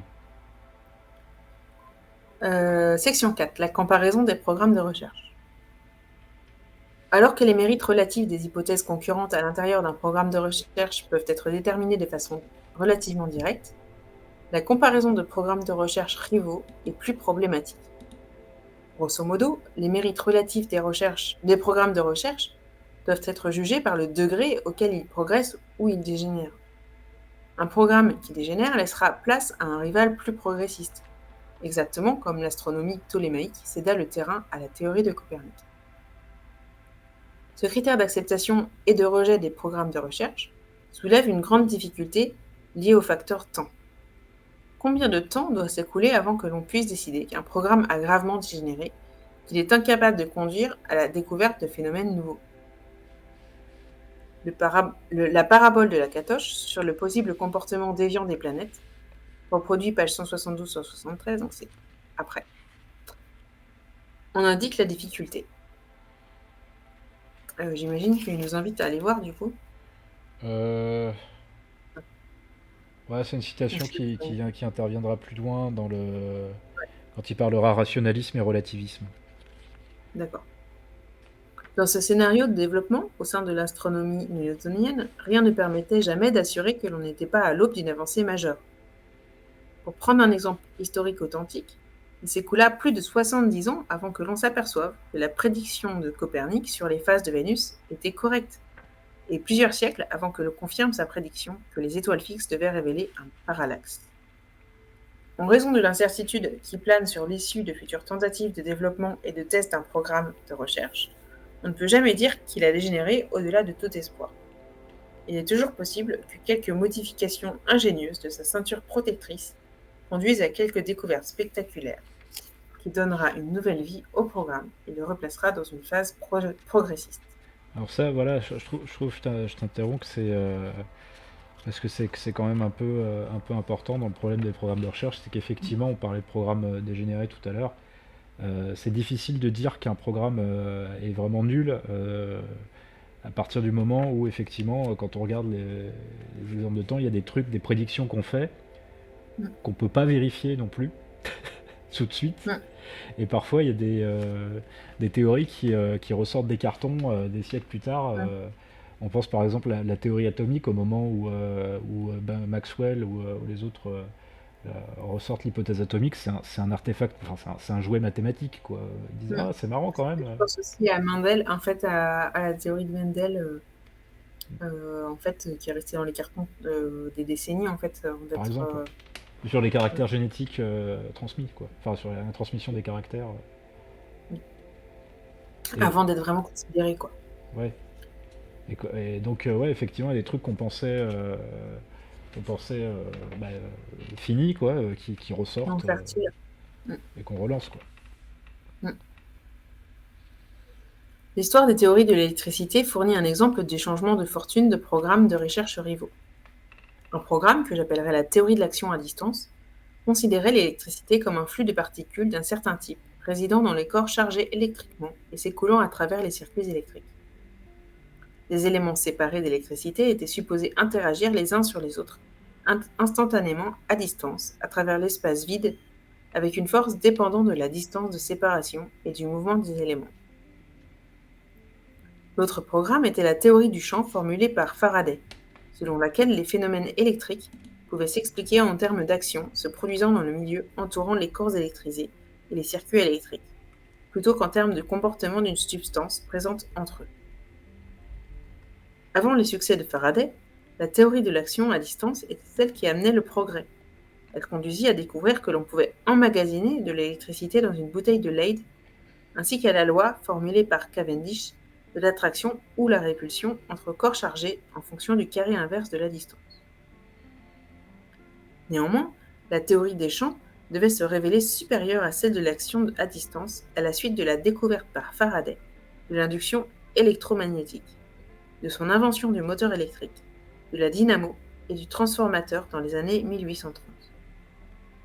La théorie du champ connut des progrès encore plus spectaculaires quelques décennies plus tard, lorsque Hertz produisit les ondes radio prédites par le programme.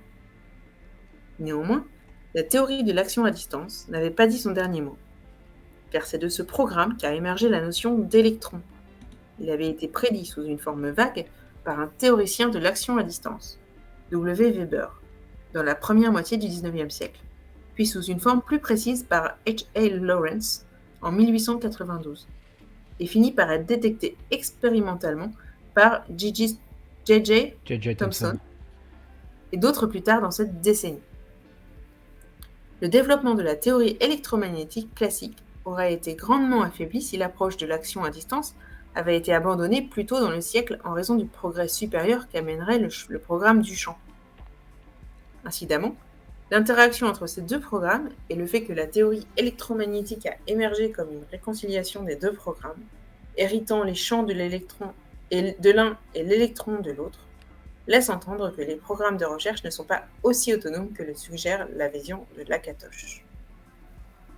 Oui, effectivement, comme il le dit, même les champs à la Faraday, ça a même comme il l'a dit plus tôt, ils ont pris leur propre indépendance en physique et maintenant on parle de théorie des champs, c'est des manières de faire de la physique classique et quantique. C'est des formulations de la physique moderne maintenant. Donc c'est un peu plus compliqué effectivement que simplement un champ de recherche qui produit un ensemble de prédictions. Parfois les notions elles-mêmes passent d'un champ à l'autre aussi et peuvent se recombiner les unes les autres. Donc ouais, quand tu parles d'indépendance. Ouais. Bon, je profite pour dire bonsoir à Emir qui nous a rejoint. Ouais, bonsoir aux arrivants. Et il y a Horatio qui dit ce qui est impressionnant, c'est que tout a émergé d'un coup en quelques dizaines d'années dans la physique moderne. Faut voir aussi les échelles. Hein.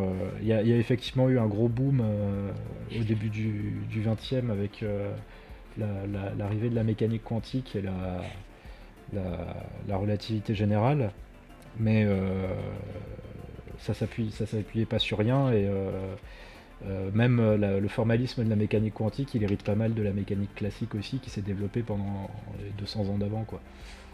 Mais ouais, il y a eu un gros boom où à un moment on a eu une explosion de nouveaux concepts en physique.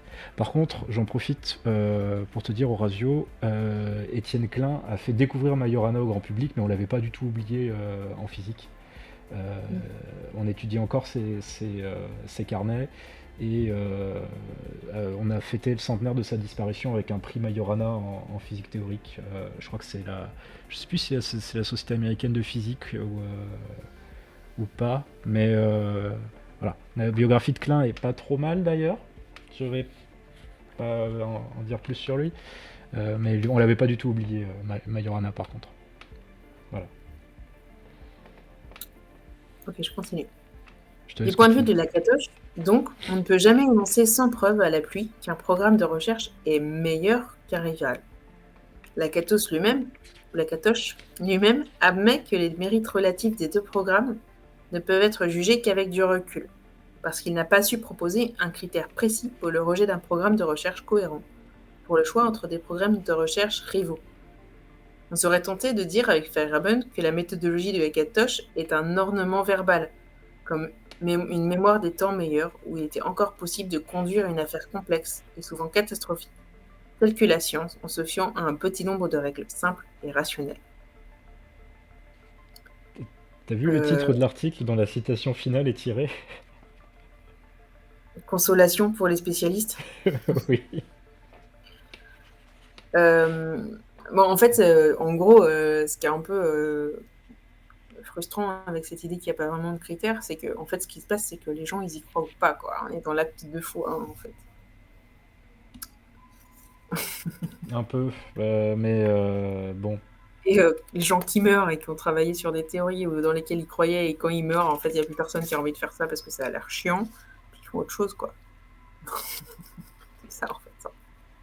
Non. Bah, il y a un peu de ça quand même dans la. Mais ça, c'est un. C'est un peu l'acte de foi du physicien ou du scientifique, hein, effectivement. Il y a quand même une certaine motivation à défendre des points de vue théoriques. Ça, on en a parlé dans les épisodes précédents, hein, donc, c'était. Voilà. Les théories ne s'établissent pas comme outil de travail uniquement sur leur propre mérite à expliquer un ensemble de phénomènes expérimentaux. Malheureusement, ce serait beaucoup plus simple, mais nous sommes humains et la science est faite par des humains. Jusqu'à ce que ChatGPT arrive à nous remplacer, on aura encore du travail. Ouais, on a encore de la marge, je pense. Et on a encore de la marge. Bonsoir, Aspiri. On a encore de la marge.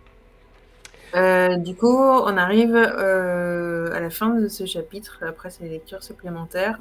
Et oui. Et on arrive à la fin du chapitre 7, qui est la première partie des théories comme structure. La deuxième partie, ce sera les paradigmes de Kuhn. Donc, Kuhn qui, lui, est pas du tout dans le... Enfin, pas vraiment dans la même école que Popper, on va dire ça comme ça. Et qui a développé un autre modèle dans ses travaux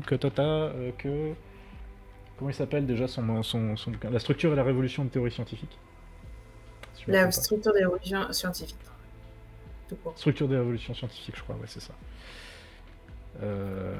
Et qui lui est plus, je crois qu'il était plus dans l'école où héritier de Polanyi, dont on a déjà parlé aussi. Il discutait plus avec Polanyi et Feyerabend, donc pas vraiment la même école de pensée que Popper et Lakatosh. Quoique Feyerabend, il était à cheval entre les deux, mais il est parti de chez Popper pour faire ses trucs à lui. Bah, du coup, il fait que environ 8 pages, hein, c'est ça. Du coup, le deuxième, on peut le faire. Hein. Le chapitre sur Kuhn. Ouais. On se lance dans le chapitre sur Kuhn. Ouais, il fait... ça va de une quinzaine de pages quand même, moi j'ai. Ah, je croyais que j'ai mal compté. Alors, du coup. Ah oui, je me suis planté de. Si tu comptes en. Mais ouais, page écrite, c'est. Ouais. Oui, il faut quand même rappeler que Feyerabend était Popperien à la base. Oui, à la base. Et après, il est parti. Il est parti très très loin. Bah, comme on veut. Ça va. Alors, il est 21h40. Ouais. 15 pages, c'est en général, c'est arrivé qu'on fasse 15 pages sur une soirée. Hein, donc, ça va nous amener quand même Ça va nous Ouais, une amener bonne tard. heure de... Ouais, 1 heure à 1 heure et demie de lecture si on s'attaque à ça. Eh ouais, on est, on n'est pas très rapide, mais j'espère, quoi. J'espère qu'on apporte des précisions intéressantes. C'est un peu c'est un peu l'objectif. Vous voulez quoi? Alors, On va demander bah, au chat. Est-ce qu'on continue ou on est-ce peut qu'on... demander au chat. Je sais qu'il y aurait quelques inarrêtables, mais soyons réalistes. Attention, pas au sens scientifique. Non, pas sans scientifique. Je vous demande. Parce qu'après tout, ouais, il nous reste quand même du volume. Hein. Hmm. On a quand même pas mal de trucs encore à lire. Pour rappel, il y a un total de 14 chapitres. Qui font tous à peu près la même taille. De ce que j'en vois. Donc on avance un peu alors, on peut faire ça. Hein. On peut faire comme la dernière fois et faire une petite... la première partie s'appelle remarques introductives, donc on peut peut-être avancer Le lire, tranquillement. le lire un peu plus... le lire sans s'arrêter déjà, peut-être. La première partie. Non. Si tu veux, on a 20 minutes hein, avant qu'il soit 10 heures, donc... Et puis, ouais, c'est vrai qu'il y a des gens qui viennent d'arriver. Voilà, c'est... On peut au moins se lancer dans le début du chapitre sur Kuhn. Attention. Donc, chapitre 8, les théories comme structure. Sous-titre, les paradigmes de Kuhn. Kuhn. Il faut que je prononce correctement, parce que si je dis Kuhn, ça va pas aller. On comprendra. Section... Hein, Section 1, remarque introductive. Il est une seconde façon d'appréhender une théorie scientifique comme une structure complexe, qui a fait beaucoup parler d'elle ces dernières années. Je veux parler ici des thèses de Thomas Kuhn, dont la première version parut dans le livre La structure des révolutions scientifiques, publié en 1962. Kuhn commença sa carrière universitaire comme physicien avant de se consacrer à l'histoire des sciences. Il s'aperçut ainsi que ses préjugés sur la nature de la science volaient en éclats. Il prit conscience que les façons traditionnelles d'envisager la science, qu'elles fussent inductivistes ou falsificationnistes, ne supportaient pas d'être confrontées à l'analyse historique. Kuhn développa donc sa propre théorie de la science pour tenter d'être davantage en accord avec la situation historique qui se présentait à lui. Un des points clés de sa théorie est l'accent mis sur le caractère révolutionnaire du progrès scientifique. Une révolution signifiant l'abandon d'une structure théorique et son remplacement par une nouvelle, incompatible avec elle. La théorie de Kuhn se distingue encore par l'importance qu'il accorde aux caractéristiques sociologiques des communautés scientifiques. Les approches de Lakatosh et de Kuhn ont plusieurs points communs. En particulier, ils exigent tous deux de leur conception philosophique qu'elle soit issue d'une critique fondée sur l'histoire des sciences. Le point de vue de Kuhn est antérieur à la méthodologie des programmes de recherche de Lakatos. Et il me semble juste de dire que Lakatosh adapta certains des résultats de Kuhn à ses propres buts.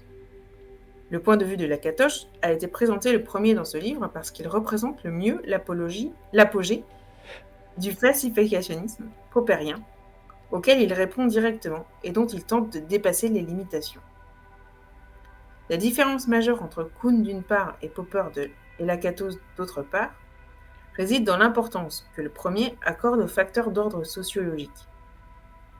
Le relativisme de Kuhn sera présenté et critiqué ultérieurement dans ce livre. Dans le présent chapitre, je me restreindrai à exposer les thèses de Kuhn. La vision de Kuhn de la façon dont une science progresse peut être résumée par le processus sans fin qui est le suivant. Préscience, science normale, crise-révolution, nouvelle science normale, nouvelle crise. L'activité désorganisée et multiforme qui précède la formation d'une science finit par se structurer et s'orienter quand un paradigme donné reçoit l'adhésion de la communauté scientifique. Un paradigme est fait d'hypothèses théoriques générales et de lois et techniques nécessaires à son application qu'adoptent les membres d'une communauté scientifique. Ce qui se situe à l'intérieur d'un paradigme, que ce soit la mécanique newtonienne, l'optique ondulatoire ou la chimie analytique, pratique ce que Kuhn appelle la science normale. Les hommes de science normale formulent et étendent le paradigme dans le but de rendre compte et d'intégrer le comportement de certains éléments pertinents du monde réel, révélés à travers les résultats de l'expérience. Ce faisant, ils rencontreront inévitablement des difficultés et seront confrontés à des falsifications apparentes.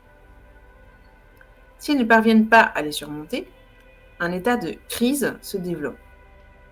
Une crise se résout lorsqu'un paradigme entièrement nouveau émerge et gagne l'adhésion d'un nombre toujours plus grand de scientifiques, jusqu'à ce que le paradigme originel, source du problème, soit finalement abandonné. Le changement discontinu constitue une révolution scientifique. Le nouveau paradigme, prometteur, qui n'est pas grévé par des difficultés apparemment insurmontables, sert désormais de guide à la nouvelle activité scientifique normale, jusqu'au moment où il connaît à son tour de sérieuses difficultés qui engendrent une nouvelle crise, ouvrant une nouvelle révolution. Avec ce résumé pour avant-goût, étudions maintenant les différents éléments du schéma de Kuhn avec plus de détails.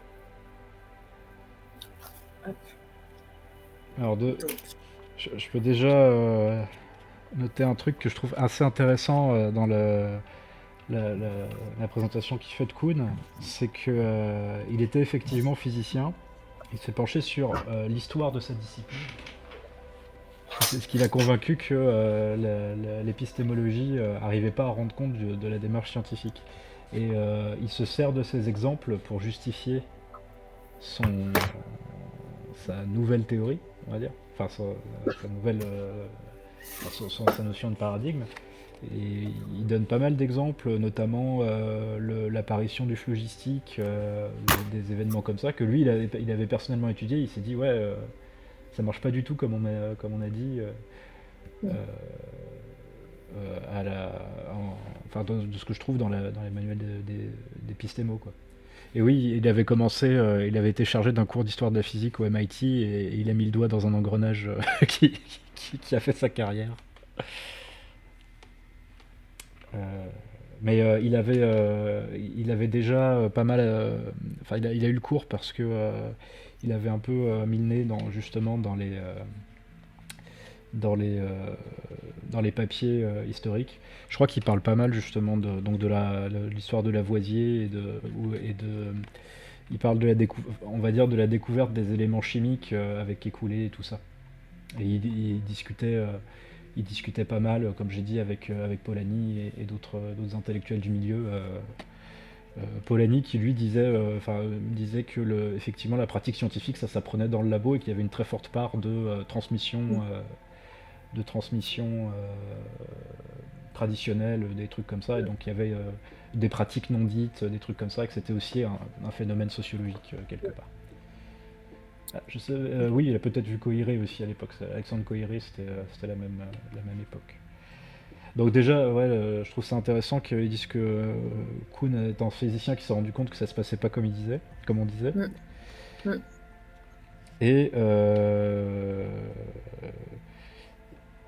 Et ouais, si je peux juste raconter une anecdote aussi. Dans le système de Kuhn, comme on va le voir, il y a effectivement donc la préscience, c'est quand on commence à faire une discipline mais qu'on n'est pas encore très sûr de comment ça fonctionne, enfin que c'est pas encore très solide. On va dire que c'est les modèles de Copernic à la base. L'idée de Copernic toute seule, on peut dire que c'est un peu de la préastronomie moderne. Et après, Kuhn parle de science normale, et la science normale, c'est la science telle qu'on l'a fait un peu au quotidien, quoi, on va dire. Avec un paradigme, un cadre théorique dans lequel il y a effectivement un ensemble de règles qui sont admises et qui servent à travailler. Ouais. Ah, si Gaël, si tu veux me corriger sur Copernic, je veux bien. Mais là où je voulais en venir, c'est que il parle de crise. Les crises font des changements de paradigme. Donc, par exemple, la théorie du phlogistique, par exemple, ça a été pour essayer de compenser une crise quand on n'arrivait pas à comprendre qu'il y ait des pertes de masse euh, lorsqu'on brûlait des trucs. La mécanique quantique, c'était la résolution d'une crise parce qu'on comprenait pas la physique des électrons, avec les canons électrons, tout ça.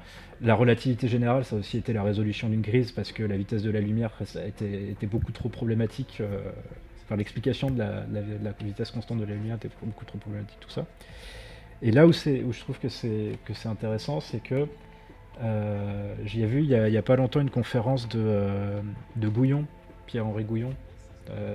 Toi, ça doit te parler, qui était prof, un biologiste qui était prof au muséum d'histoire naturelle, et qui disait que lui, il aimait pas la vision de Kuhn parce qu'il y avait pas mal d'étudiants qui venaient le voir en disant ouais, moi je veux faire de la biologie et tout, et en gros, je veux provoquer un changement de paradigme dans la discipline, et lui il disait mais non, ouais. Justement, quand il n'y a pas de crise, c'est que tout va bien. Kuhn ne dit pas que tu le provoques déjà individuellement et encore moins quand tu as envie de le faire, quoi. Exactement. C'est une mécompréhension.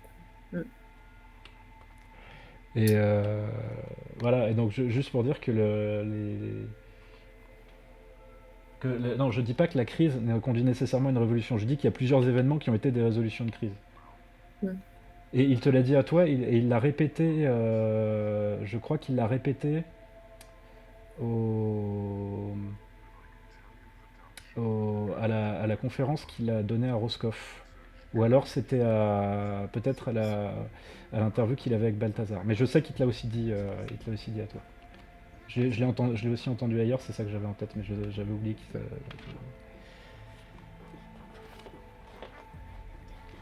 je l'avais entendu, c'est pour ça que j'y ai pensé. Mais oui, je sais que tu en avais déjà parlé avec lui aussi. Et peut-être qu'il disait ça, parce que je me souviens que là où je l'ai entendu, il disait oui, après j'ai compris. Et peut-être que effectivement c'est la conversation que vous avez eue.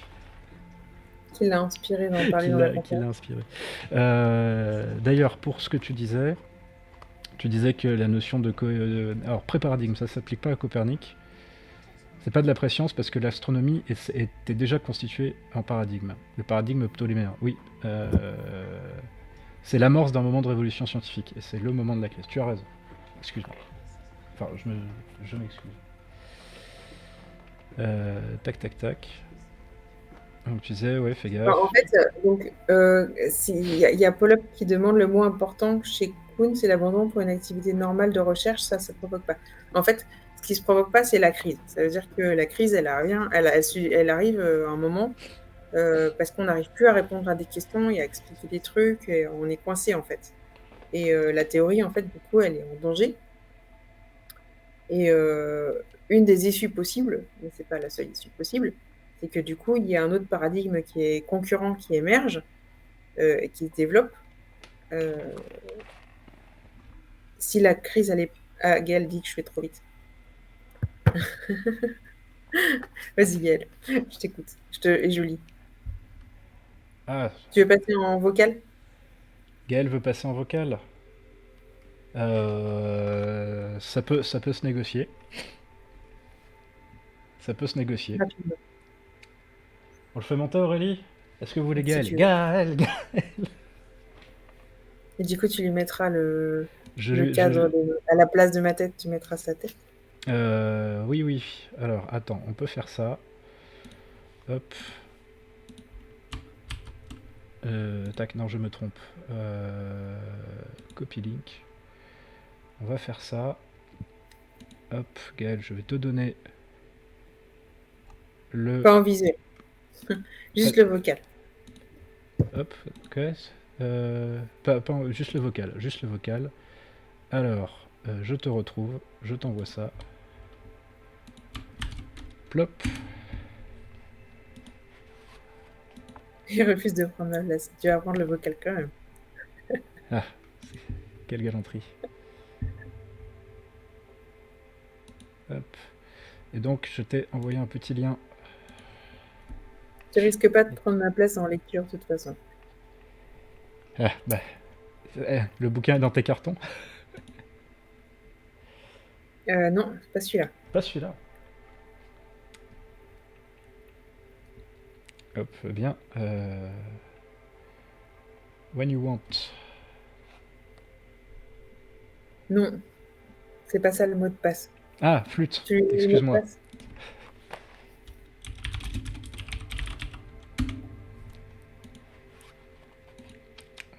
Attendez-le. On fait monter le... il ne veut pas. Là c'est top. Ouais, il était parti.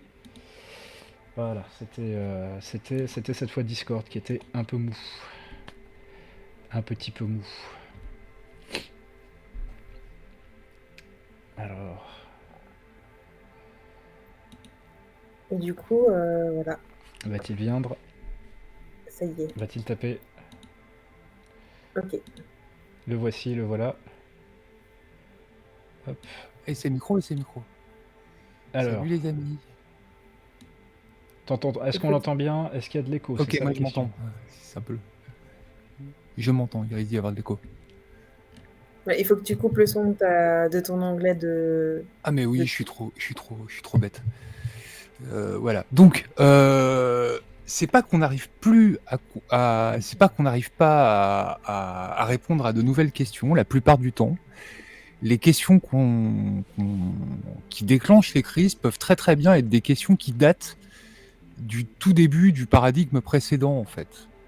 Mais c'est juste que on a des moyens de les mettre de côté. C'est ça, on l'a déjà dit, il y a des problèmes posés par le falsificationnisme, même popperien, mais en particulier le falsificationnisme naïf.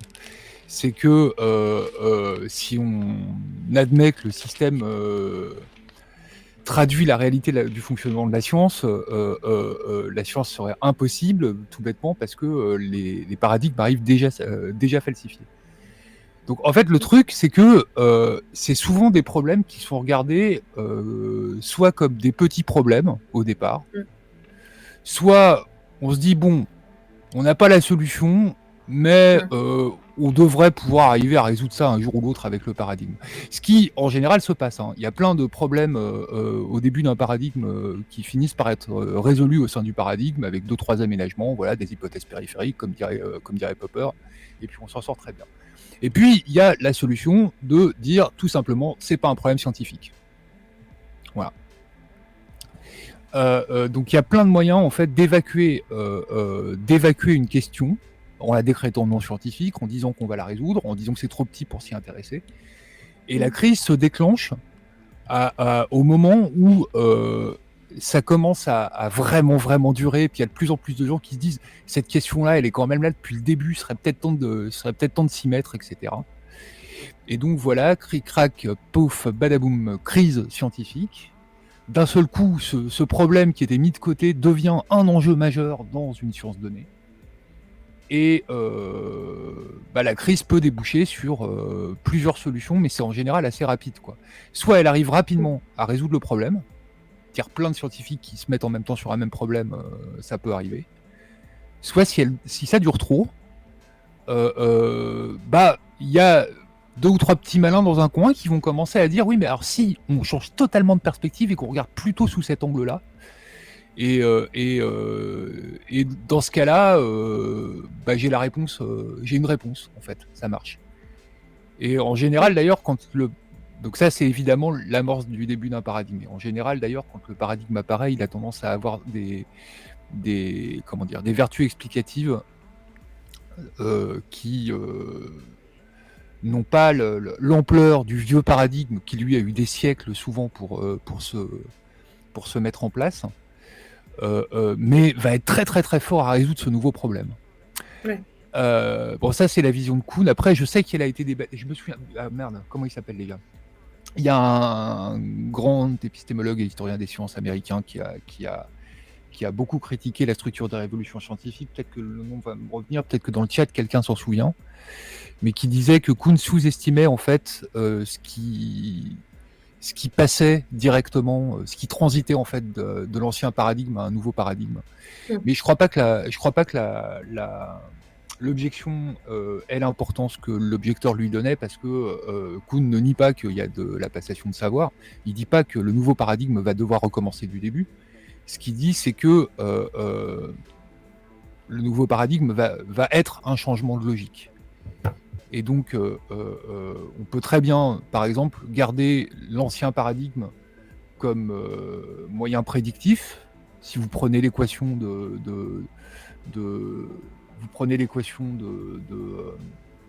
Ah bah merde, là autre chose. Celle qui sert à quoi? La gravitation universelle Newton. de Newton, merci. Elle marche très très très bien tant qu'on s'approche pas des vitesses de la lumière. Mais par contre, sa puissance explicative est morte.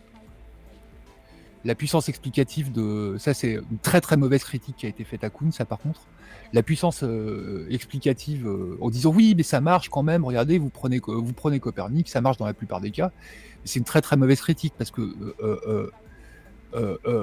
on le verra quand Kuhn parle du phlogistique, mais Kuhn fait la même remarque avec le phlogistique. Il dit si vous voulez voir les changements de masse d'un métal quand on le chauffe ou quand on le refroidit, vous prenez la théorie du phlogistique et vous allez tomber juste.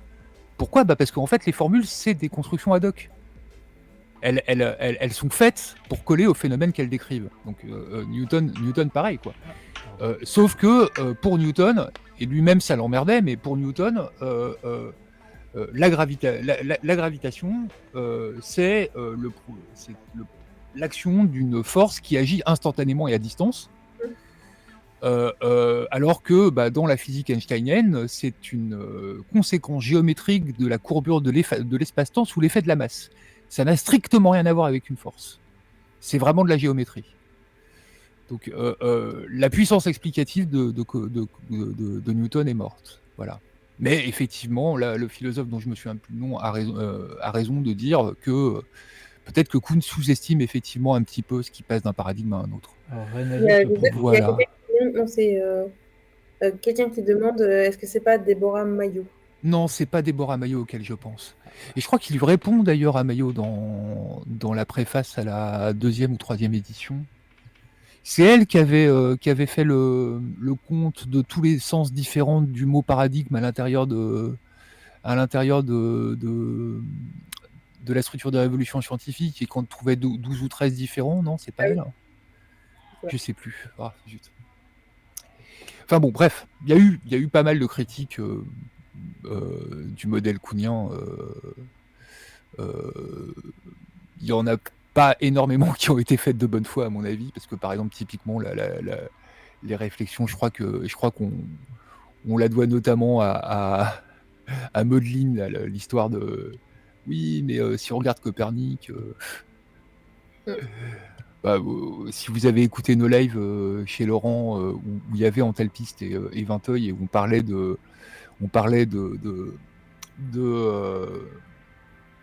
imposture intellectuelle et on expliquait pourquoi c'était de la merde. Le chapitre sur Kuhn, c'est un copier-coller de la thèse de l'article de Mödling et il terminait avec un superbe raisonnement de type si on avait eu, on aurait vu ce qu'on aurait vu. Si on avait donné une roche lunaire à Aristote, si on avait montré un pendule de Foucault à Ptolémée, enfin bon, bref. Et oui. Voilà. Mais je m'égare du Nord, et donc je vais rendre la parole, et c'était gentil de m'accueillir. C'était juste une petite précision, mais pour la précision, à mon avis, vaut le coup, parce qu'elle permet de rendre compte du fait que dans son histoire, le paradigme arrive déjà falsifié et que le problème qui va finir par l'abattre, il est très souvent déjà là au départ. Ce qui est quand même assez intéressant, je trouve, d'un point de vue à la fois historique et philosophique pour les sciences. Pour confirmer Voilà. tu dis en physique, juste avant la révolution einsteinienne et la révolution quantique, je crois que c'était Kelvin qui disait en gros la physique c'est fini, on a clôturé le problème et tout ce qui reste c'est le problème du corps noir et le problème de la propagation de la vitesse de la lumière, de l'éther, mais bon ça on est sur le point de plier le truc. Donc, mais ça, il y a eu des périodes comme ça. La deuxième partie du 19e siècle, typiquement, c'est une période comme ça, clairement, quoi. Genre, on est à deux doigts d'os, et puis non. Catastrophe. Les deux problèmes en question, c'était les deux problèmes qui étaient là depuis un moment. Exactement. Bon, et ben voilà, gros bisous. Et puis, je repars à l'écrit. Et ben quand tu veux, c'était un plaisir. Du coup, j'en étais à où ça? Section 2? Début de la section 2? Je sais plus. Où j'ai déjà commencé à le lire. Non, on s'était arrêté pile poil. Est-ce que sur cette petite précision, cette superbe mise en bouche de la part de Gaël, on continue? Ou est-ce Oui, qu'on on peut continuer. s'arrête là? Parce que c'était aussi l'introduction. Ouais. Après, Il est 10h ici. ouais. Bah oui, si on peut laisser là, et puis on reprendra la prochaine fois tranquillement à paradigme et sciences normales. On n'a pas parlé de sciences normales encore. Du coup, on continuera sur ça. On continuera là-dessus. Mm. Ok. On va faire ça, ça marche. Alors, hop, et j'en profite, j'avais vu passer la question de Joseph qui disait est-ce que ce n'est pas aussi avec des questions de génération, d'enjeux de pouvoir, etc. Ben, ça c'est des aspects sociaux aussi. Et si, ça rentre en ligne de compte. Voilà. Plus chez Kuhn, plus chez Polanyi et Kuhn, effectivement, dans leur explication des modes. Voilà. Ça fait un beau live. Ça a fait 2 heures de live. Ouais, c'est bien déjà. C'est pas mal. Ça fait pour couper les épisodes, c'est plus simple pour nous aussi. Donc on va pouvoir effectivement en rester là. Donc on note qu'on en est au chapitre 8, deuxième paragraphe. On espère que ça vous a plu. Si vous avez des remarques, n'hésitez pas. Si vous avez et si ça vous a plu, n'hésitez pas à en parler à vos amis aussi. Je ne sais pas. Je dis ça pour déconner. Tac. Est-ce que je vous envoie chez quelqu'un pour vous pour que vous puissiez continuer votre expérience sur Twitch comme dirait un streamer célèbre. Tac. Si vous avez des noms, on a Camille aussi, ça fait un moment qu'on lui envoie du monde tous les jeudis. Oui. On peut peut-être, je ne sais pas, changer. Est-ce qu'il y a encore le Picket Stream? Je sais pas. Moi, je dois pas suivre assez de chaînes. Parce que pourtant, j'en suis une bonne trentaine, mais ils sont jamais en ligne. Non, ils ne sont pas en ligne au Picket Stream. Moi non plus, je ne suis pas à cette chaîne. Je ne suis pas un Twitcher d'enfer. Après, on peut simplement couper, hein, on n'est pas obligé d'envoyer chez quelqu'un toutes les semaines. Il y a des fécateurs, hein, mais comme on veut. Moi je me dis que Defecator, il a déjà une très grosse commune aussi. Est-ce nécessaire? Je ne sais point. C'est pas comme si on avait beaucoup de monde à envoyer non plus. Hein. C'est vrai. Bon, on peut couper. Chacun choisit où il va. Ouais, ben voilà, on va ce soir, voilà, on est fatigué, on va simplement couper et vous laisser soit vous coucher, soit rester tranquillement devant votre ordinateur à faire vos activités préférées.